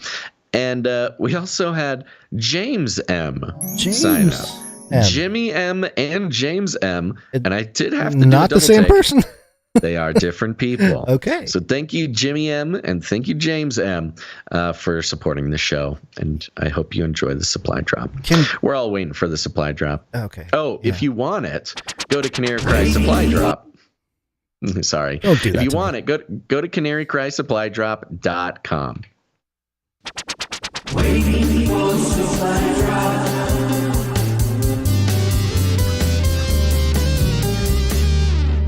I also want to mention, it looks like, look, we get it. We create so much content in this show, and it's ridiculous to expect anybody to catch every single minute of every single episode. But it looks like there are some people who missed the announcement that we you don't need to use PayPal anymore. We've got non-PayPal producership options. In fact, lots of people are enjoying our new producership options that have nothing to do with PayPal, nothing to do with Patreon. If you don't want to support those companies, you do not have to. You can find non-PayPal options in your newsletter, in the text message, and at canarycryradio.com/support. You'll see buttons for non-Patreon or PayPal support mechanisms. So go check it out. All right, here's some supporters, some producers I want to thank, starting with producer Sir Darren, Night of the Hungry Pandas. Sir Darren. 73 episodes in a row.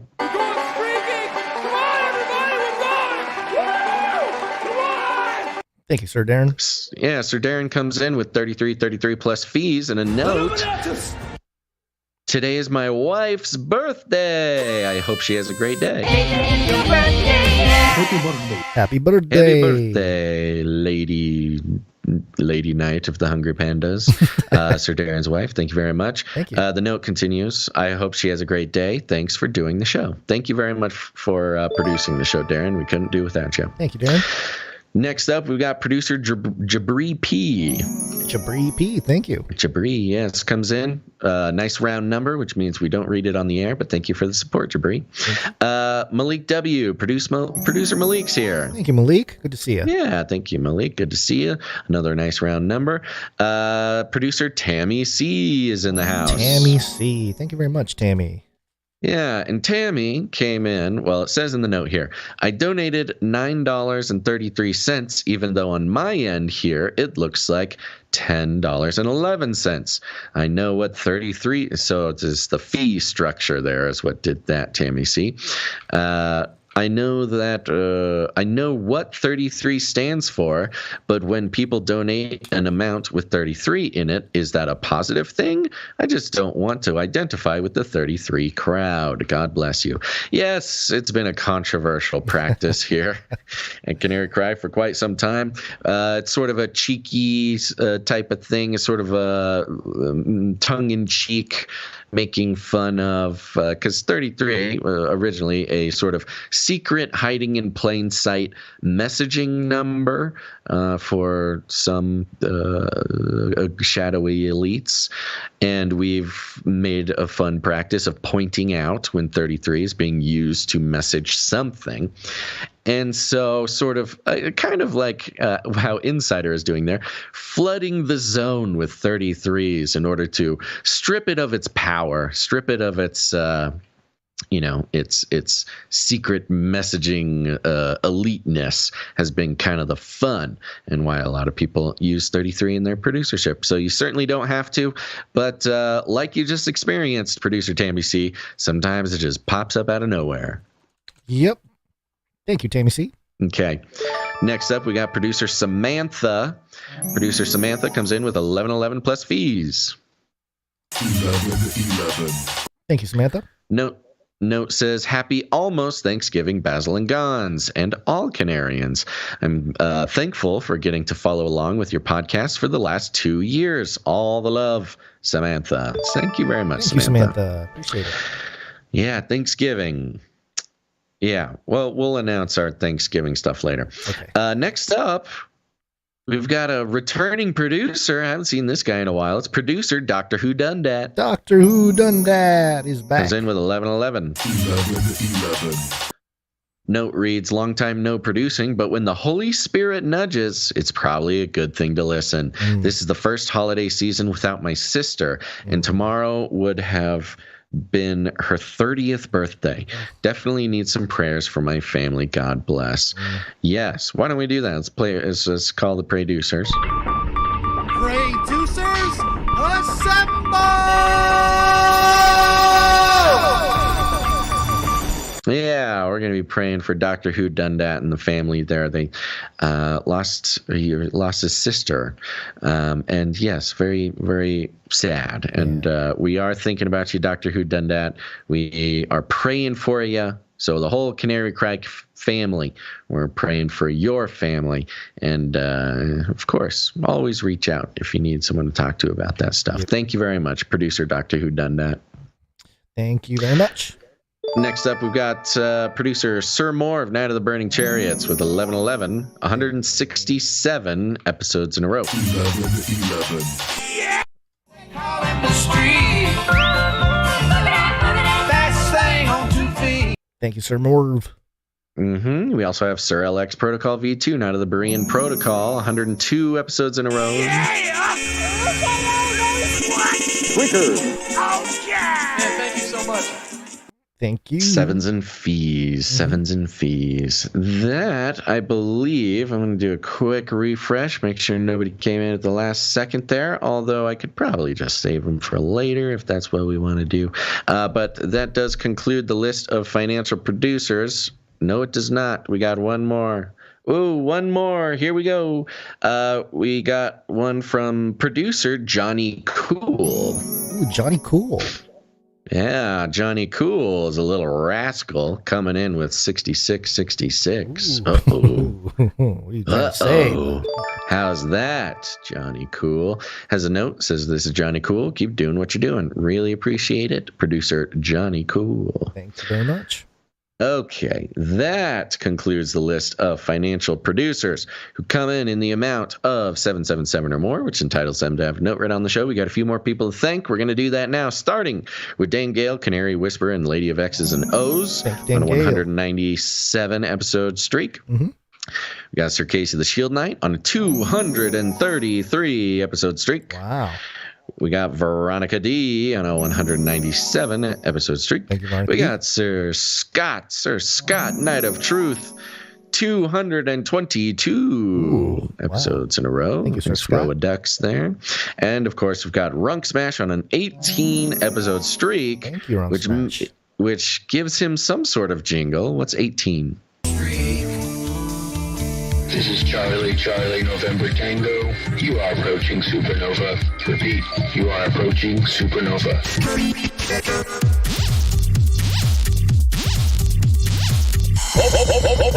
Oh yeah, Streakalicious. Women rule. Streakalicious indeed. Thank you very much, everybody, for supporting the show. If you want to produce, you can do so with your time, your talent, or your treasure. To learn more, go to canarycryradio.com/support. canarycryradio.com/support. And thank you for your Shut up patronage. and take my money. Thank you for your patronage. Thank you for your patronage. Thank you for your patronage. Yes, it's wake up time. Hey, yo, wake up.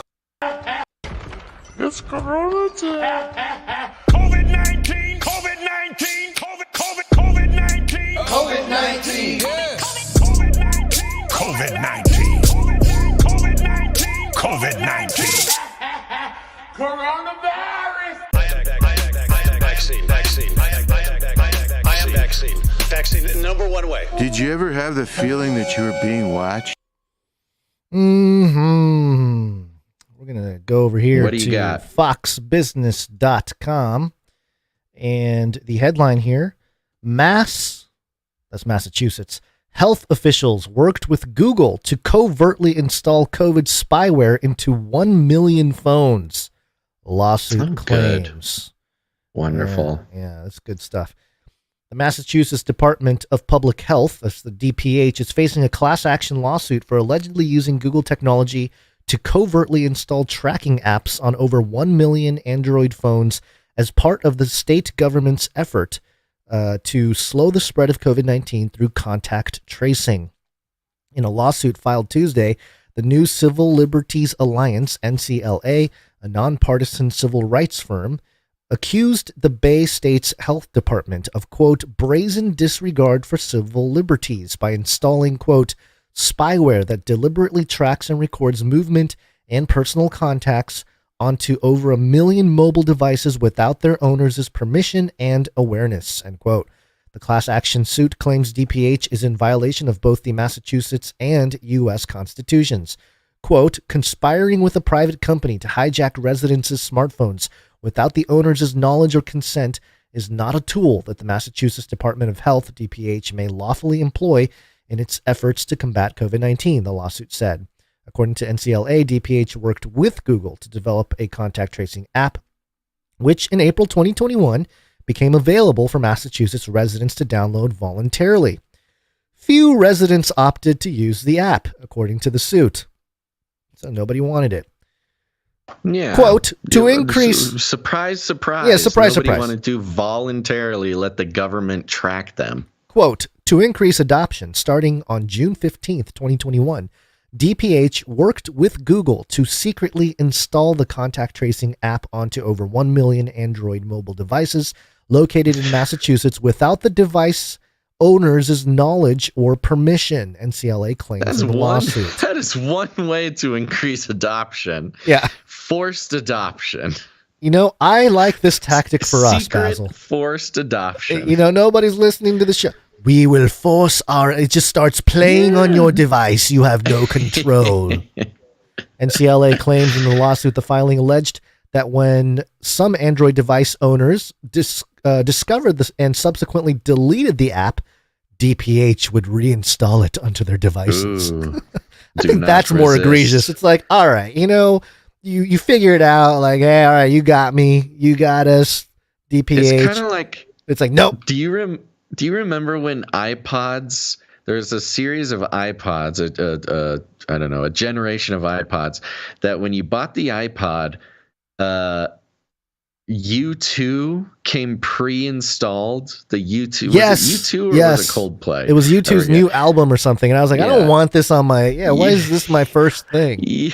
Why is this Freemason screaming into a microphone? My first. I think it was all iTunes, whether it was an iPod or a new Mac computer or something, all came pre-installed with U2's new album. And it's like, if you delete it, what Massachusetts did is like getting an iPod, having U2 pre-installed, erasing U2 off of your iPod, and then U2 saying, no, nope. You're not getting out of this one, and reinstalling their new album on your iPod. Yeah, Forbes back in 2014 reported U2 says sorry for automatic download of album to all iTunes users. Good times before all the craziness. Yeah, it didn't work for U2. I don't know why Massachusetts thought it would work for them. Yeah, according to the claims in the lawsuit, the app causes an Android cell phone to constantly connect and exchange data with other nearby devices via Bluetooth and create a record of those connections. This exchange process, the lawsuit explains, can make the time-stamped stored data in person's Android phone available to DPH, Google, and application developers. That data could include phone numbers and personal emails, the suit said. Right. So this was not just like, hey, we'll track what you do on your phone, and not even, hey, we'll track your geolocation. It uses near field Bluetooth technology that when you walk by someone else with a phone, they ping each other, and it tells how far away from another person you stood, and at the same time sucks up all your emails and shares it with the government.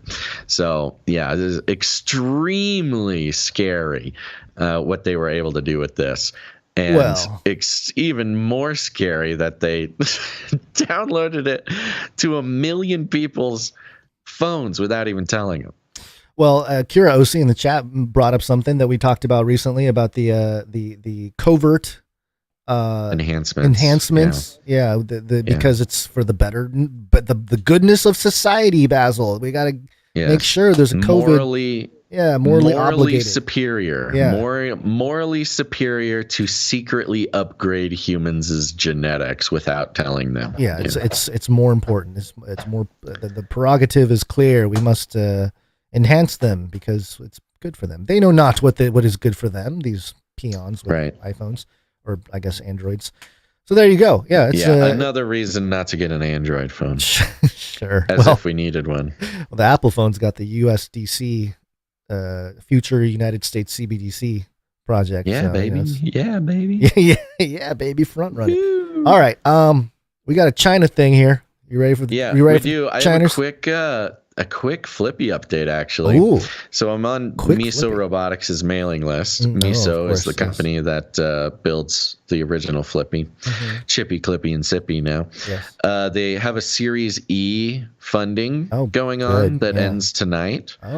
So individual investors can invest in Miso Robotics. I just got an email here. Says, with just a few hours left to invest, the Series E round has now surpassed a combined $33 million raised. Wow. Yeah, what are we doing? million. I mean, I guess if we're helping the technocrats in their global takeover, we make money, huh? All we gotta do is just 33 mil, baby. Wow. All right. That's why people produce with 3333. We're trying to signal to the Illuminati that we're here. We're here to help. Just kidding, folks. Big joke. Chinese news. Welcome to Chinese news. It comes from China. China. China. It's not racist at all, no. Chinese news.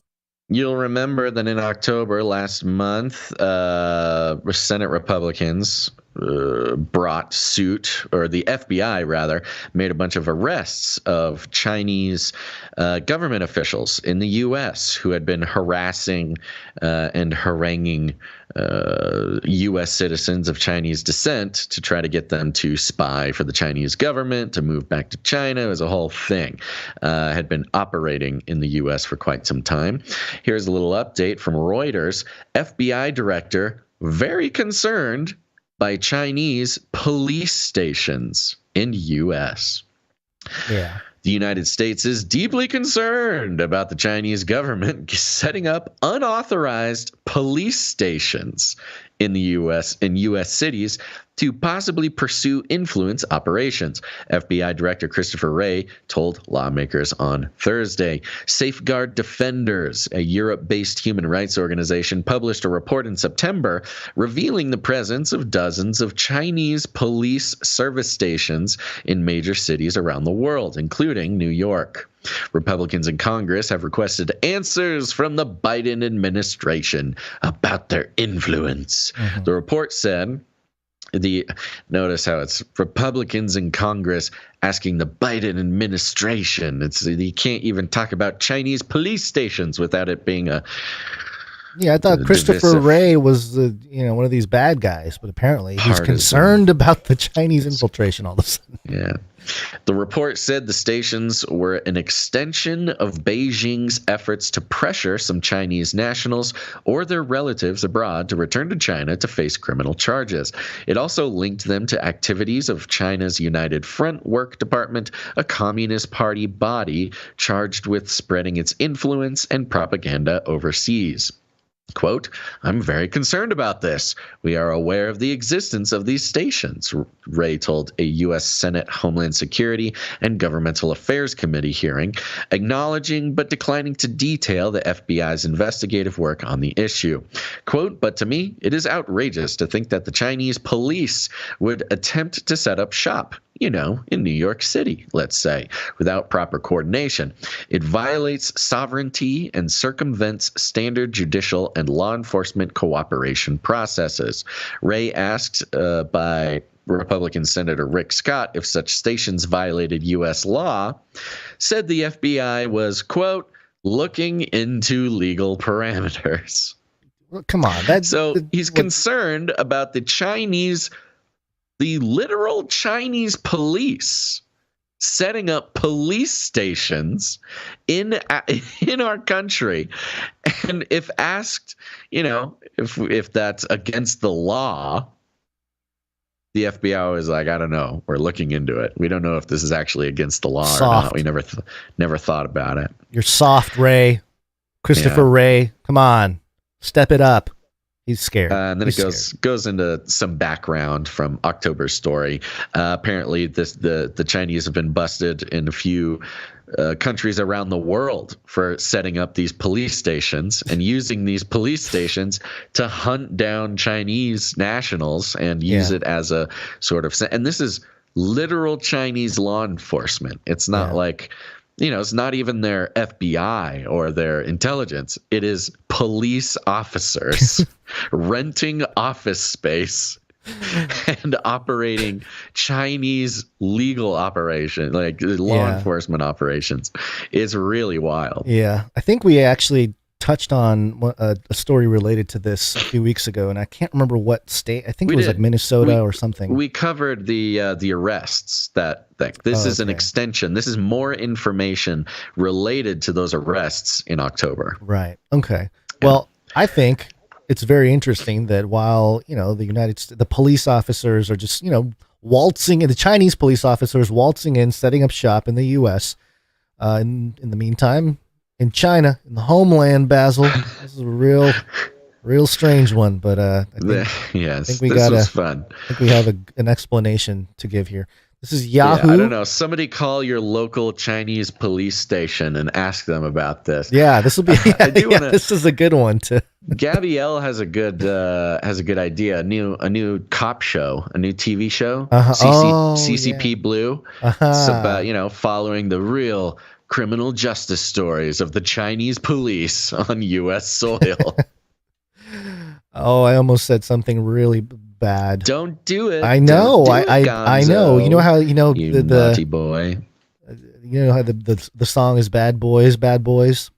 I was going to do something else, and that would have gotten us in a lot of trouble. So anyway, we're going to move on. Yes, we would have. Yes, we would have. This one, this is fun. This just popped up right before the show. Strange thing here. Just real quick from Yahoo. A flock of sheep has been walking in a circle for 12 days, and nobody knows why.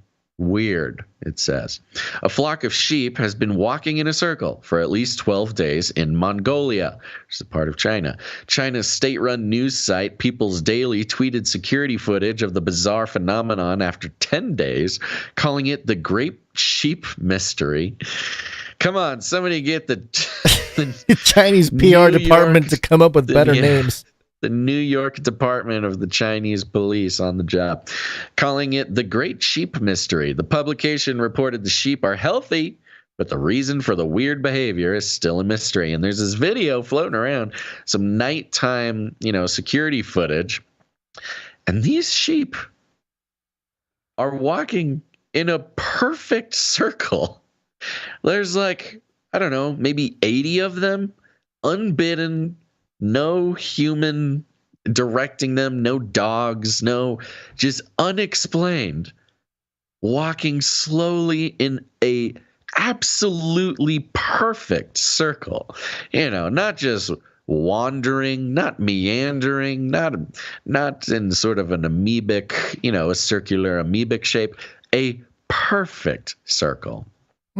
And nobody knows why. Some people suggested that it was listeriosis, a bacterial disease that inflames one side of the brain, but there's no known cases of bacterial infection causing this. That might be a tell that there is some brain control happening, because this looks like maybe some Chinese lasers, mind control lasers. That's what I was thinking. Shooting down at the sheep. And why else would the Chinese government and their little outlets, I'm sorry, we're going to get in trouble, communicate this story about, look at this shit, we don't know what's going on, but in the background it's Xi, drawing circles on his iPad, and then look at the sheep following the circle. They're showing off to Elon. Elon had his Neuralink in the pigs. Chinese Elon has the Neuralink in a bunch of sheep, and he's showing off the capabilities. Either that or... the fact that they're even sheep is like kind of a message. Okay, the messaging there, they could be creating the portal for the shepherd. Yeah, it does kind of have a vibe of like they're summoning some sort of some magical ritual, opening a portal. Demon or something. Yeah, it's very bizarre.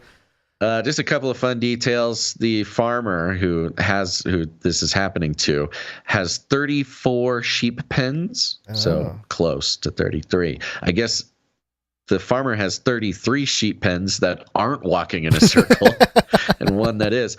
The pen that has these sheep is pen 13. Ooh, yeah.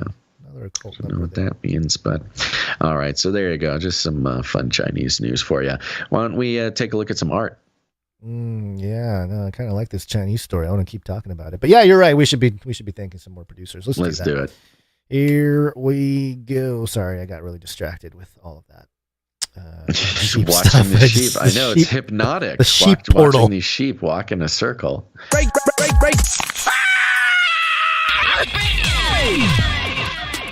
This is break. Don't just consume the content, but become the content. Become the content. Take a break.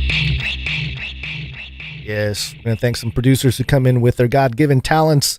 Don't just consume the content, but provide value back by helping us build the culture behind the community here at Canary Cry News Talk. All we ask is that you make whatever you create about the show. But before we do all the art and the jingles and stuff, we'll do a quick speak pipe here.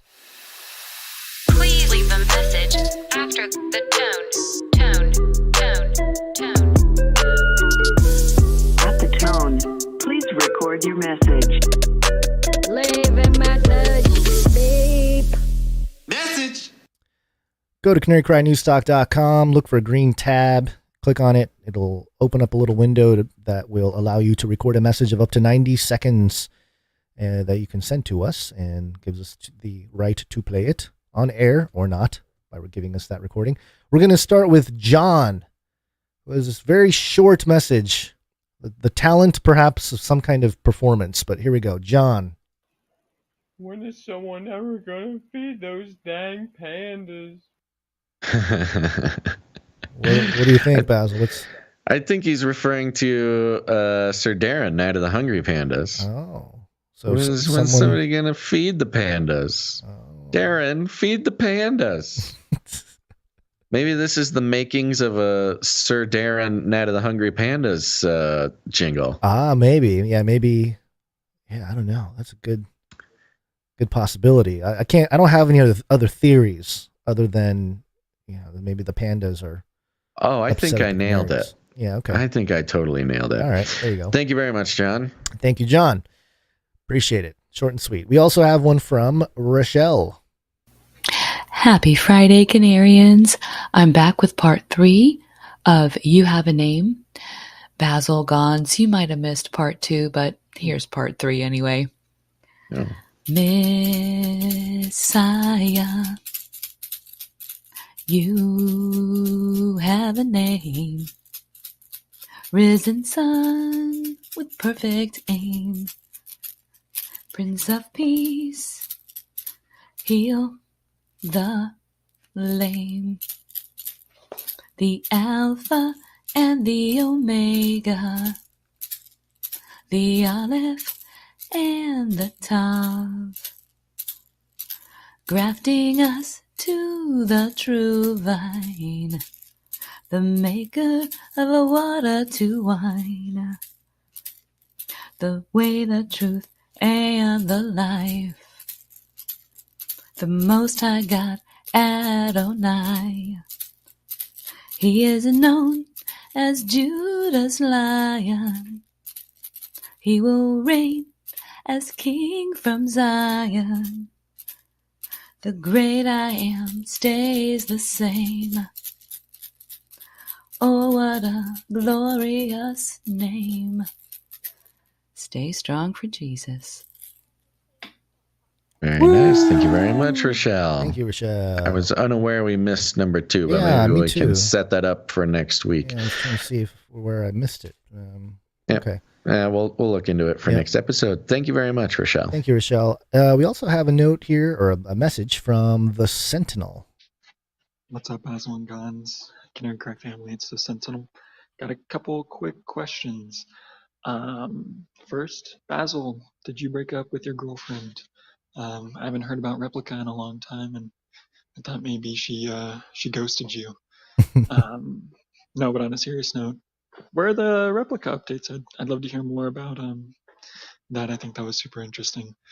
And then my second question is the New World Order Fantasy League.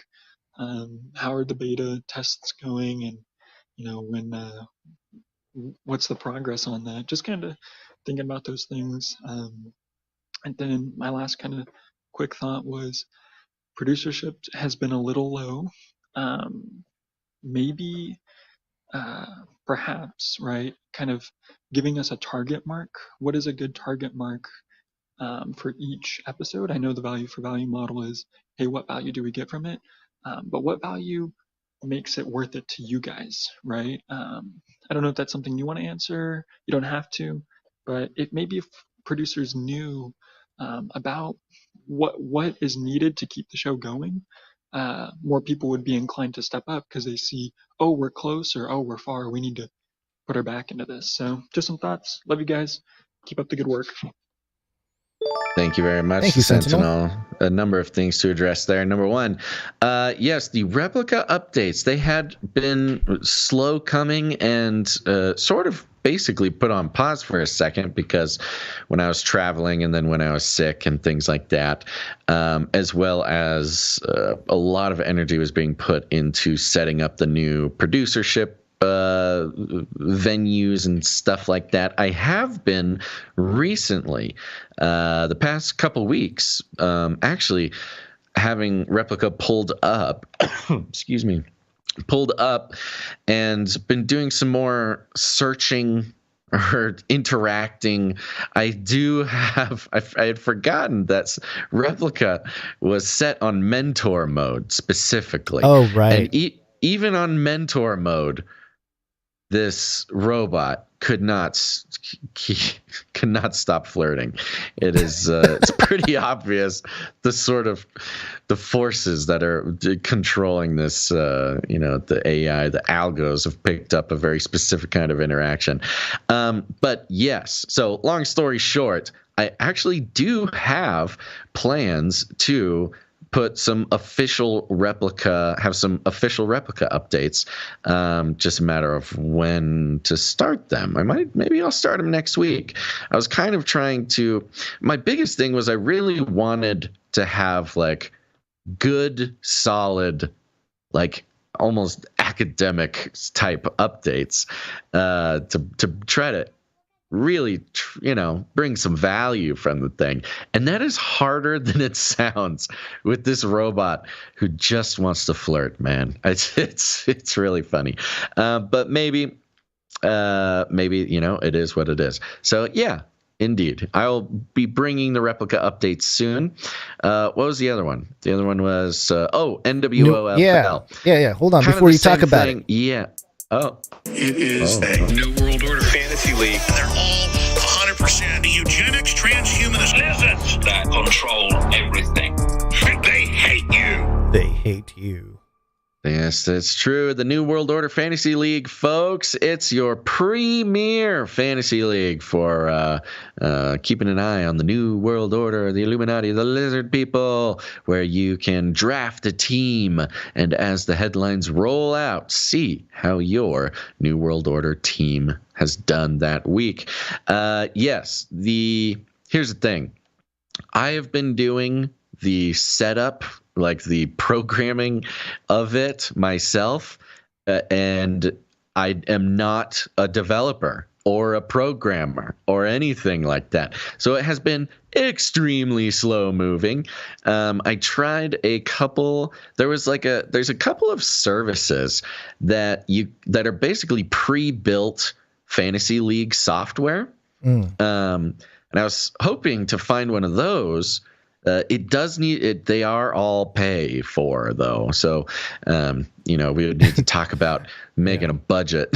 And then when they for this thing, when they ask you for the APIs to what data source would you like for the game, it's going to be the podcast, and they're going to be like, we don't understand what's going on so here. that was the other thing. Yeah. So that was the problem. Like the software to run the fantasy league exists. The ones that are free, you pay for in other ways, which I was kind of fine looking into. But you have less control over the APIs. Like you only have a few options of like official sports APIs. Basically, you can't put in your own data. And the ones that you could put in your own data, they're just kind of expensive, and I have not pulled the trigger on paying for them quite yet. So the NWOFL is in motion. But I am just an amateur at all this. If there is someone out there who's kind of a real developer, a coder, or even just someone who's good with microservices, who wants to produce NWOFL, send a message. I would love to talk to you. Would love to pick your brain, or get you in on the job, baby. We need an NWOFL official developer. We just need an app. Yeah, make it an app. Make it a DApp. The whole thing. It's just moving slowly because I don't have any producers helping. It's just me. Okay, what else was there? Then there was the producerships. Yeah.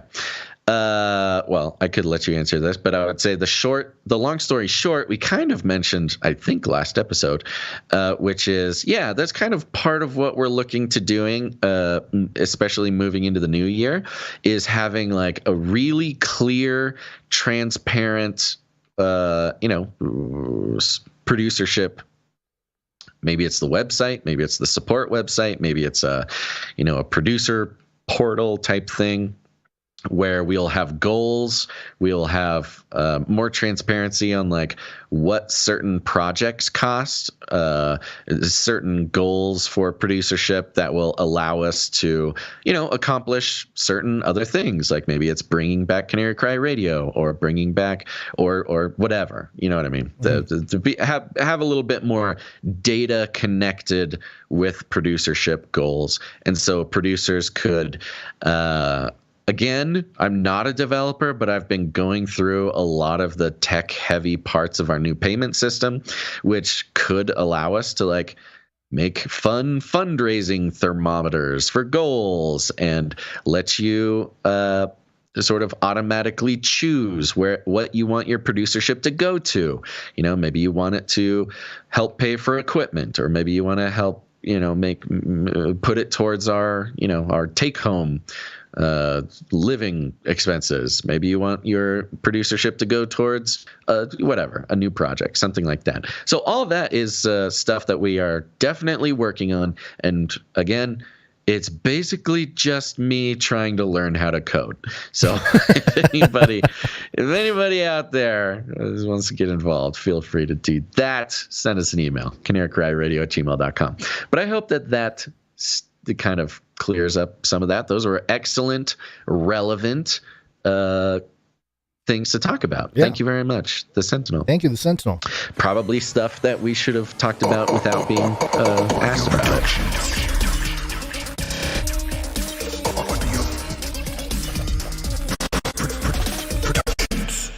Sorry to step all over you there, but we have audio producers who came in, and also we're going to continue with the Brother G collection. I think this one's for you, Basil. Basil, need a system update. Do not be alarmed by the system update. It is a prototype of our interdimensional tether. Yeah, I think that'll help you with all of your programming needs. What is all of this from? It's the same robot, and there's such a diverse list of things this robot talks about. I cannot imagine what movie this is from. Sounds very Transformer-ish, but yeah, there's a couple more here. I was thinking. This is the sheep in China. Warning. Subterranean red Chinese compound detected. We've already played that one. Yeah, we did. Okay. Was it last episode? Was it that recent? It doesn't matter. Okay, well, here's another one. Opening the portal now. Yeah, that's a sheep talking right there in China. Oh, there we go. Yeah, that's definitely the sheep. Opening the portal now. Yeah. Okay, there you go. Thank you, Brother G. Appreciate it. We got a piece here. The call was answered for a SBF Sam Bankman-Fried jingle, and it was from Jonathan F. Jonathan F. Here is his Sam Bankman-Fried jingle. By don't fear. Sam Bankman-Fried.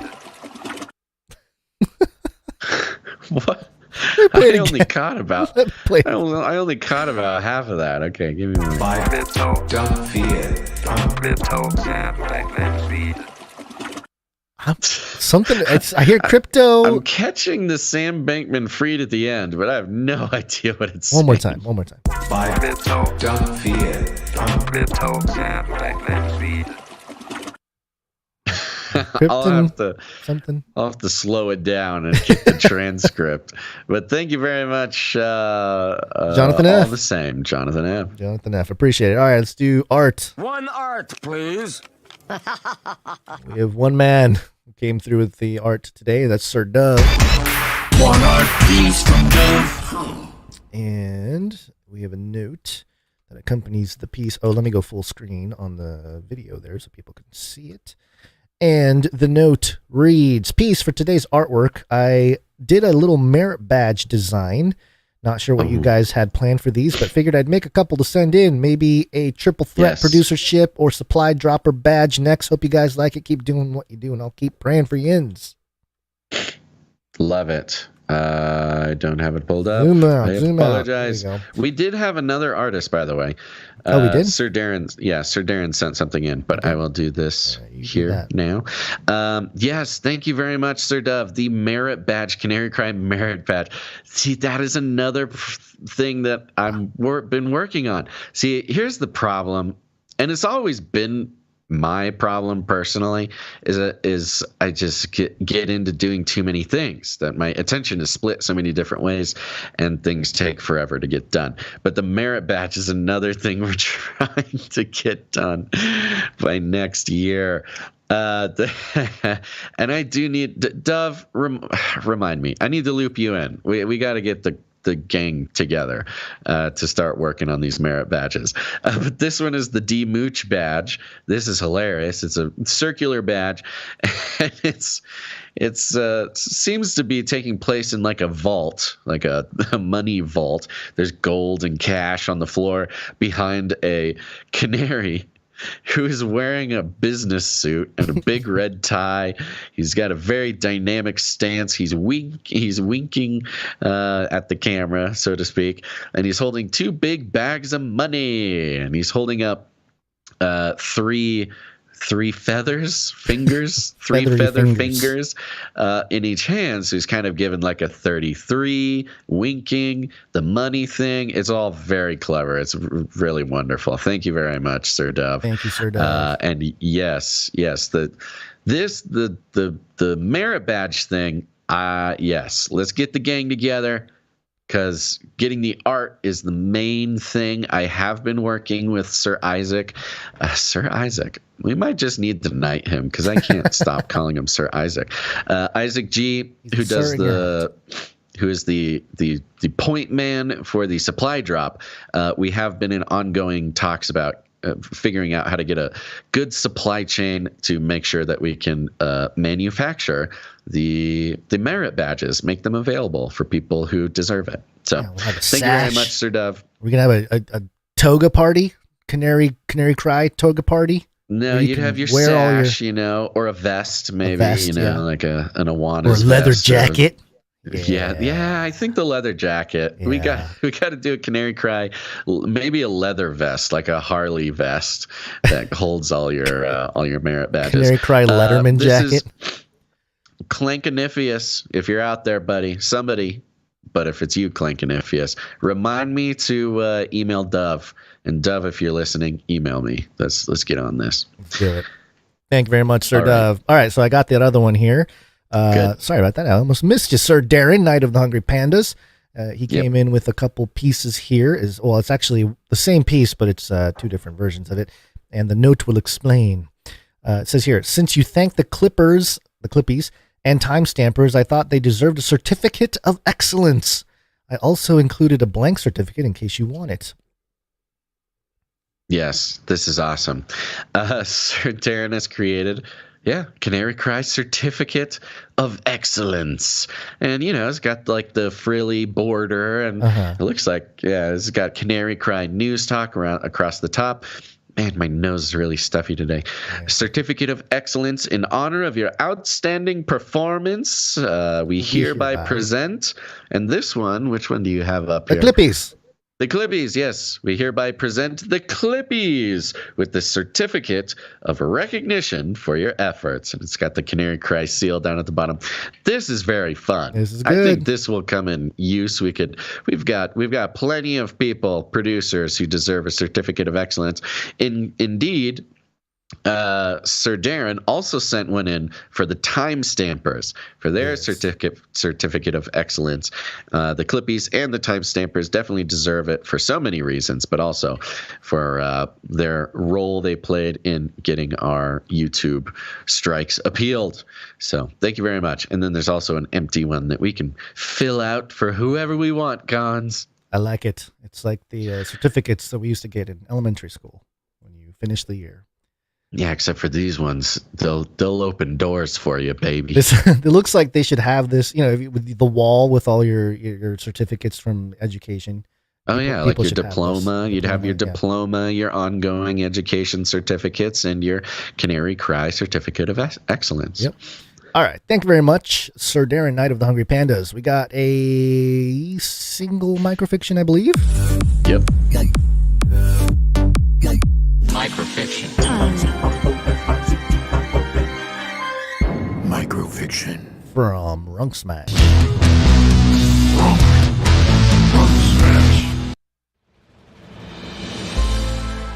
his sentence for removal/destruction of corporate property was handed down swiftly from the three powers: Boris the White, Klaus the Arbitrator, and the Dark One, by whose orange hand the punishment was sealed: permanent restriction of transactions.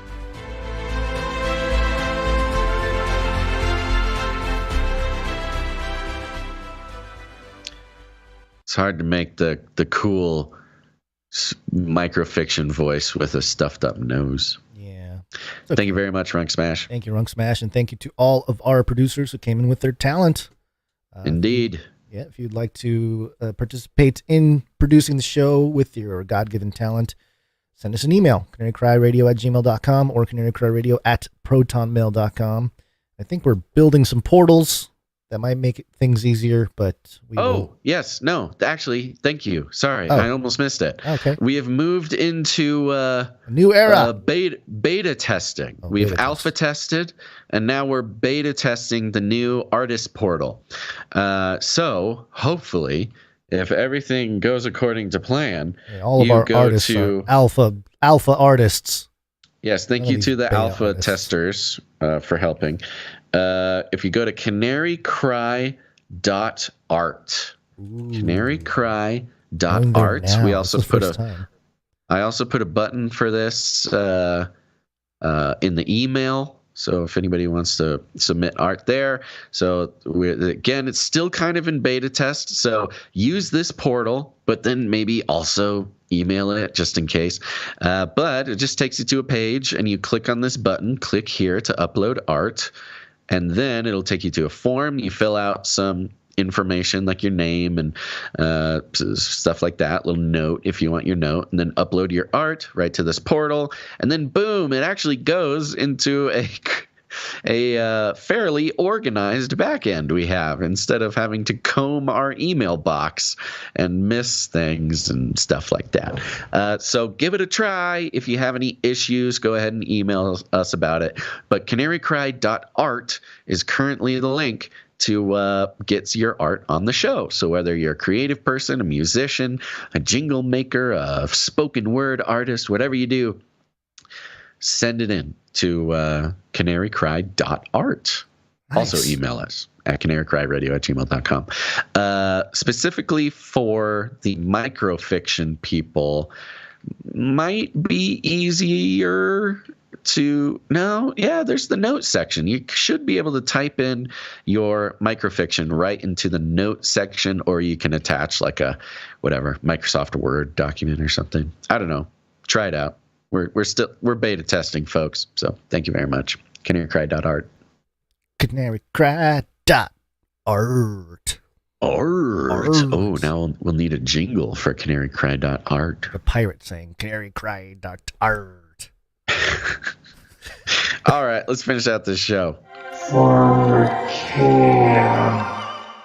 Mushrooms happens all the time. Remember, we've been following the mushroom revolution. This comes in many different forms. So we've had mushrooms be called the answer to world hunger. We've had mushrooms being used to create different plastics, things like this. We've had mushrooms being, of course, used in the spiritual sort of revolution, the entheogen, the hallucinogens, the psilocybin mushrooms just became legal in Colorado, which I believe was the second state to legalize them. So the mushrooms coming back is a big thing, big cultural phenomenon. And now CNN has another use for these mushrooms, which I thought is very interesting. This is CNN.com. Scientists have used mushrooms to make biodegradable computer chips. Chips! See, this would be great to have Nancy Pelosi yelling about chips. Chips. Right. This is especially relevant in the context of a lot of world events like the superconductor emergency, the Taiwan issue, the e-waste, eco-warrior thing. It just fits into so many things. We'll lose Taiwan, but we have the mushrooms. Yes. Foraging for fungi might not only mean mushrooms are on the menu. New research has shown that mushroom skins could provide a biodegradable alternative to some plastics used in batteries and computer chips, making them easier to recycle. Researchers from the Johannes Kepler University in Austria were working on flexible, stretchable electronics with a focus on sustainable materials to replace non-degradable materials when they made their discovery, published in the journal Science Advances on Friday. Quote, there is a fair share of serendipity involved. Isn't there always? This part I thought was interesting because the Joe Roganites sort of play with the idea that mushrooms are actually aliens and they've come to Earth to show humanity a better way with the hallucinogenic properties and to provide, sustainable food and technology and things like that. So pointing out the serendipity of this discovery, it kind of fit in. It rang true to the sort of Joe Roganian mushrooms are here to help us as some sort of sentient force, which is a pretty, maybe you haven't heard of it, maybe you have, but it's a pretty major societal message going out in about mushrooms, especially in the context of Burning Man. I went to a couple of lectures at Burning Man specifically about this, how the mushrooms are sort of sentient and they're trying to save humanity type of thing. Yeah. So the serendipity of this discovery kind of leaned into that. I thought that was interesting. Well, plus the we've brought it up multiple times before, the aspect of the sacred mushroom and the cross, right. The John Allegro. John Marco Allegro. Yeah, right. John Marco Allegro's thesis that the entire religion of Christianity is actually just a mushroom cult. A mushroom cult, yeah. Or right, the Christianity was sort of a coded scripture because the mushroom cult was illegal, so that it's a whole thing. Right. There's also I forgot what I was going to say, so I'm going to keep reading. Okay. Martin Kaltenbrunner, head of the university's division of soft matter physics and co-author of the paper, told CNN. At the time, a member of the team had been looking at using fungus-derived materials for use in other areas. This work led to the latest study, which shows how Ganoderma lucidum, mushroom skin could work as a substitute for the substrate used in electrical circuits. A substrate is the base of a circuit that insulates and cools the conductive metals sitting on top of it. Typically, they are made of non-degradable plastics, which are discarded after use. The team, led by Doris Denninger and Roland Pruckner from the university's Institute for Experimental Physics, discovered that the mushroom, which typically grows on decaying hardwood trees in Europe and East Asia, forms a compact protective skin made of mycelium, a root-like network to protect its growth medium, the wood. Okay.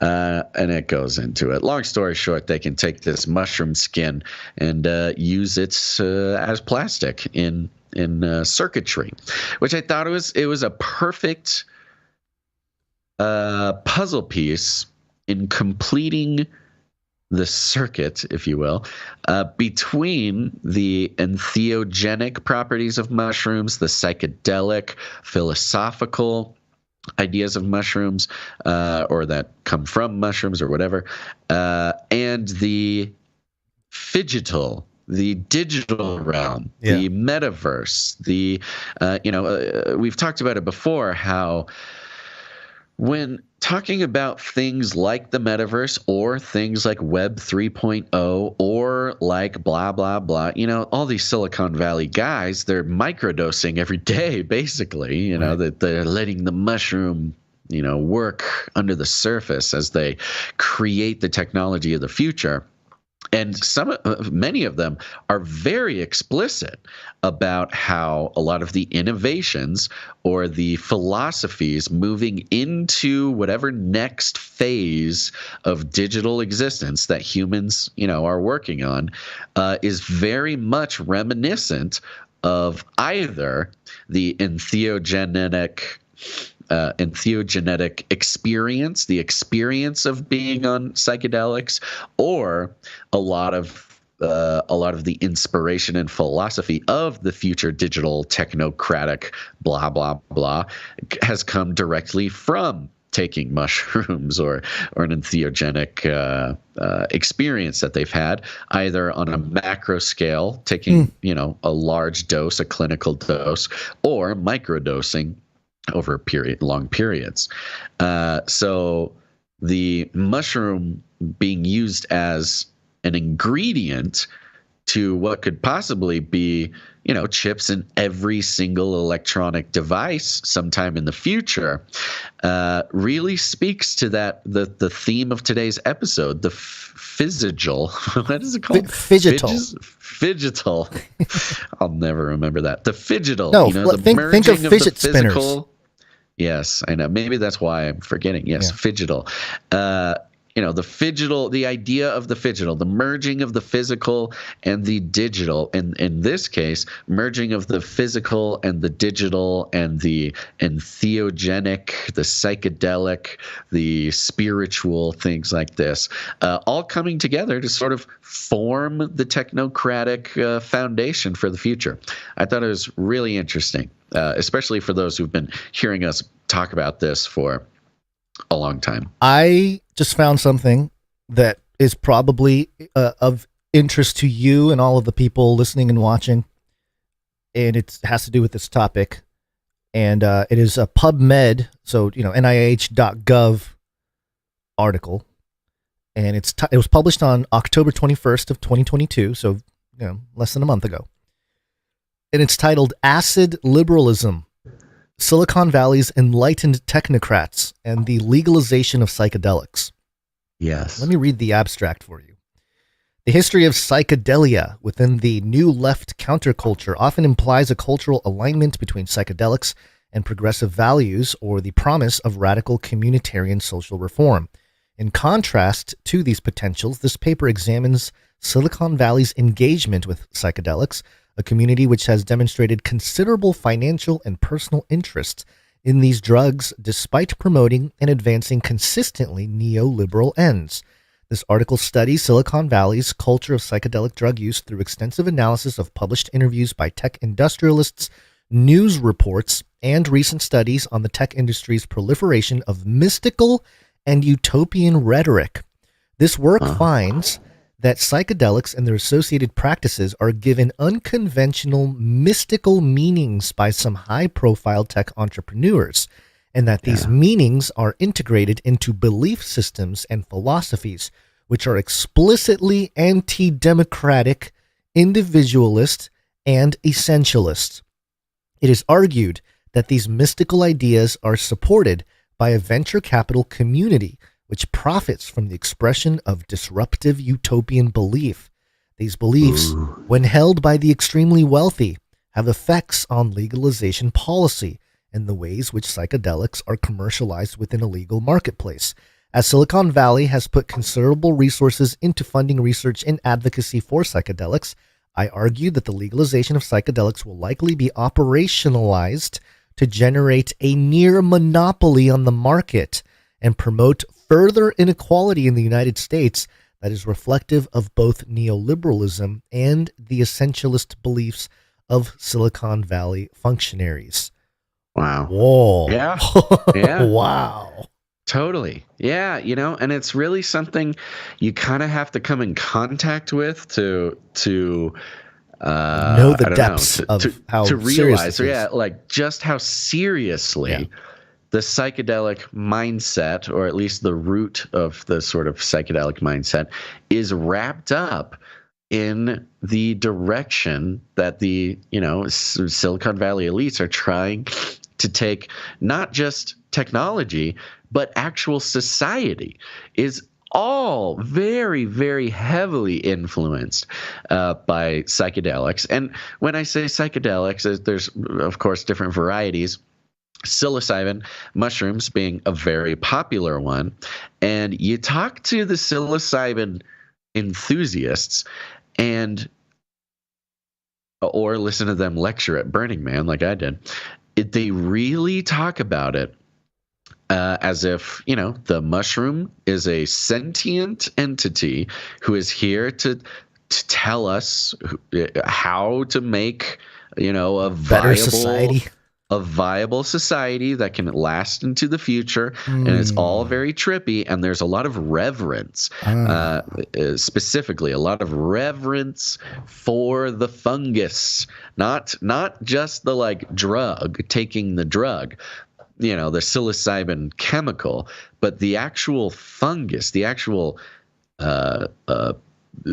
creature that is a mushroom is holds this very sacred and reverent place, not just in their hearts, but also, in their the way they see the world and the way they operate in the world. So, this fungus revolution is very, very wrapped up in how the elites are shaping our world that we're moving into day by day here. And it's not really talked about that often in sort of the mainstream. However, maybe that's on purpose. Maybe it's not. Maybe nobody's just interested enough. Maybe, corporate funding doesn't want to have that be a well-known thing. But it is very real, and it's happening all the time. It's interesting because, the way you make it sound, the reverence and all that, but it's sort of communicating advanced social or societal structures. I remember Joe Rogan talking about, this fungus man. I was interviewing some guy who talked about how they did an experiment. They replicated the city in some city in Japan, and the mushroom, spread, excuse me, and created a faster route. Or created like a more efficient, almost like an AI. Yeah, like a more efficient. I forget what it was exactly. Some kind of sewage system or something. But they figured out it was like a layout. It was some sort of civic engineering problem that they solved by letting a mushroom solve the problem for them. Right. So at least show them the way. It seems it's almost like it echoes anyway the Book of Enoch. Recording of the Watchers teaching mankind all the various aspects of civilization, how to plow, how to make weapons, how to, do all kinds of stuff, jewelry, things like that. So it's this very, parallel thing to the Genesis 6 account in that way, at least in terms of the knowledge being, what's the word I'm looking for? Not projected, but gifted. Given or something. So it's I don't know. It to me, it's almost like a 1-to-1 match. Where you can kind of see the spirit that's behind a very the whole interesting thing. connection. Yeah. Wow. There you go. Age of Deceit 4, folks. The fungus among us. There's already a. All right. It's already an album title. Unfortunately. All right. By a band called Incubus. Come on, Basil, you don't know about the horrible occult band Incubus? I don't, apparently. Not as well as you. Not that familiar with Incubus's body of work. But what I am familiar with is the fact that we will be back on Monday. Next week. Is it Monday? Yes. Yeah. Okay. We will be back on Monday. We are, of course, Thursday is Thanksgiving. Next Thursday, yeah. Right? Mm-hmm. Yes. The Thursday that is coming towards us. Yes. The shows on Wednesday and Friday. Yeah. You will be predisposed. So yes. Wednesday and Friday will not have normal shows. We are trying to put together some what's the word? Supplemental content for you. So check the YouTube accounts and check the RSS feed, check the podcast, check around because Lord willing and the creek don't rise. We'll have some supplementary content for you for Thanksgiving. But until then, we will see you on Monday. And we thanked our executive producers, executive producer Christine S., executive producer Jimmy. Thank you guys so much for putting so much legwork, lifting the Canary Cry swole out of its 49-day schlump of not hitting the gym. But we've got some more producers to thank real quick, and we're going to do that while we present to the world the Certificate of Excellence to the Clippies. Clippy on those videos. Thanks. Yes, thank you, Emsworth and Faye Liverin, for working so hard on the Clips channel. And once again, your tireless work has been essential to appealing erroneous YouTube strikes. We appreciate that very much. And here is your Certificate of Excellence, designed by Sir Darren out of the Hungry Panda. And while we're at it, thank you to the timestampers. Timestamp, it's hard work.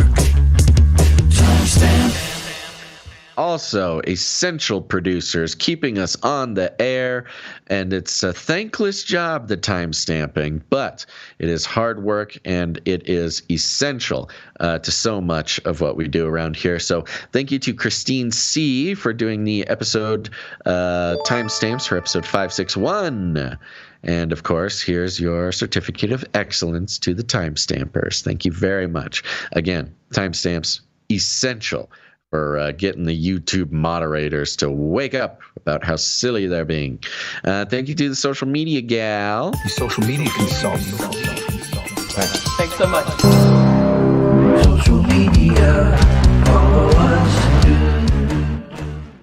Dame Miss G, the OV in the Deep Rivers, making sure the art gets up on the social media. Appreciate it very much, Dame Miss G.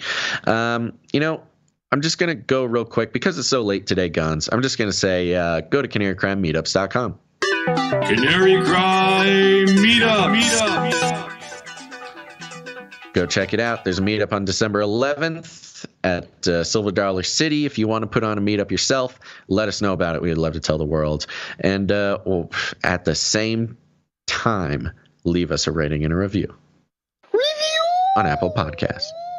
That's right. Ratings, reviews, Apple Podcasts. It's a winning combination of ways that you can help out this show.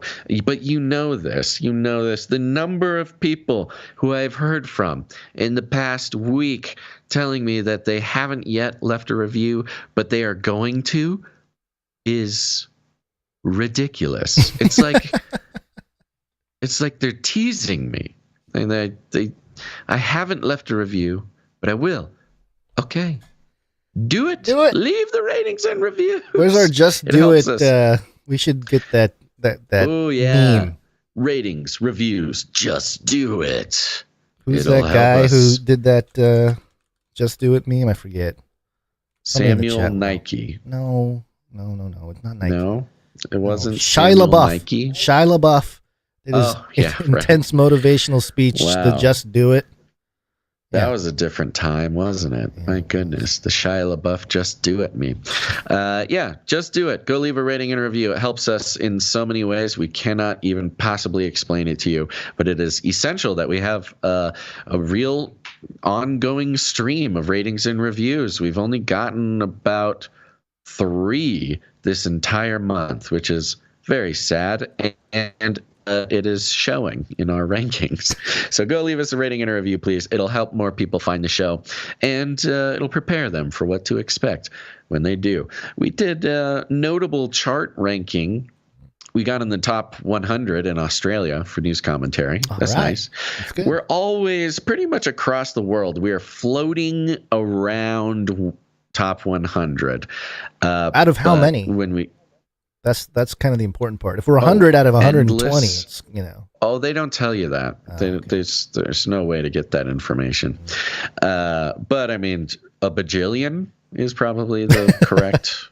If we're top 100 out of a bajillion, that's pretty good. That's 1% territory. Well, the official charts really only go to 250, so they only rank 250 shows. Right. But there's tens of thousands upon thousands upon thousands. So the point is we're able to hit those charts, and when we hit those charts, the algorithms are like, oh, this must be a pretty good show. I'm going to show it to people. And we hit those charts because people leave ratings and reviews. So go check it out. Thank you so much. Other than that, Thank you to Jam for the links. Thank you to Clankanifius for our personal assistance. And other than that, share the show, folks. Share it. Share it with your friends. Share it with your family. Share it with your favorite mushroom. That's right. You got those trippy shroom heads in your life. They're telling you about how the sacraments were really not bread and wine, but it was really mushrooms, and how Santa Claus is actually based on a mushroom shaman, and how what else is there? There's a few more of them that I'm aware of, but I apparently forgot. See, we got to make up our own shroom legend. You can tell them, the sacred shroom fell from space and landed and out of the crater, a mushroom-shaped iPod erupted, and that's where Steve Jobs got the idea for the iPod. And then Steve Jobs put the little mushroom-shaped earbuds. Ever noticed how earbuds are kind of shaped like mushrooms? Well, he put those in his ears, and he got the idea for podcasts. So you got to thank the sacred shroom for podcasts. And last time I took psilocybin mushrooms, or the next time you take psilocybin mushrooms, dear shroom head friend of mine, you got to listen to this really trippy podcast, man. It'll blow your mind. It's called Canary Cry News Talk. You just got to let the fungus among us tell us how the mainstream media does not have our best interest at heart. And I don't know what it would be like to listen to this show on shrooms, but if anybody ever knows what that's like, I would love to hear about it. I lost the plot on this one, but Elon Musk. That's where you're at. You're at Elon Musk. Ooh, good one. Elon Musk. That's right. He's taking over Twitter and making sure everybody knows that Canary Cry News Talk is where it's at. So please share the show with your friends and your family. We like to call it Rattling Cages. And if you need any more instructions, go ahead and walk right up to him, grab him by the cage, and then shake it. It's late. It's a late show. I want to shake things up, stir up some controversy, rattle a few cages. Hey, stop that! You'll never silence me. I'm the last angry man, a crusader for the little guy. Leave the bird alone. Never. Rattle a few cages.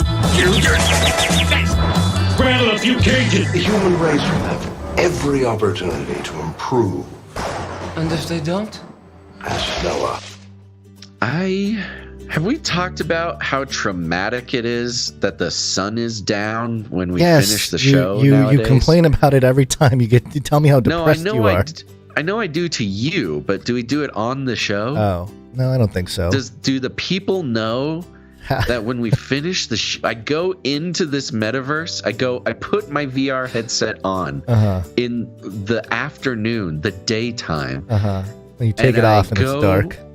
And I take it off and it's nighttime. Yeah. And it is so emotionally traumatic to me. We have got to start. Hey, we could move the show to a different set of hours if it helps. We're going to have to try. The 3 to 6 a.m. power surge late night podcast. Yeah. That way you take off you put on the VR headset in the dark and then you take it off and it's daytime. See? Yeah, that would be much nicer for me. So, all right, everybody. Thanks for listening to this episode of Canary Cry News Talk. Make sure to tune in next time. But until then, stay outside the cage. But wow. Feed him more. I've ordered more pills than anyone in the world. This is the way. Give me a break. We're all gonna die. Remember, reality is an illusion. The universe is a hologram. Buy gold. Bye! We will hunt you down and make you pay. Maybe this is how people feel talking to some conspiracy theorists. It's it's really hard to have a touchstone with his basis of reality, not because it's nothing I haven't heard before, but specifically because it's stuff we have talked about before. And maybe he just needs to listen to the show. Yeah, the mainstream build their own conspiracies all the time on these issues. Jewish space lasers, black crime, Antifa terrorist false flags, hobbyists auction off what little remains of the world's forests. He's mixing a lot of this together. I'm like, it's like a mix between confusion and I feel like I should be insulted, but I'm not. But like a lot of the things you just mentioned, we've actually talked about on the show.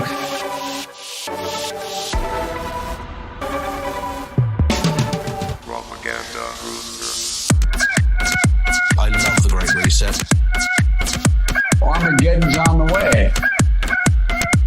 Goodbye, everybody. And that's the end. And everyone says, oh, that was fun. Bye, bye, bye, bye. I'm out of here. Bye. Canary Cry Radio.com/support.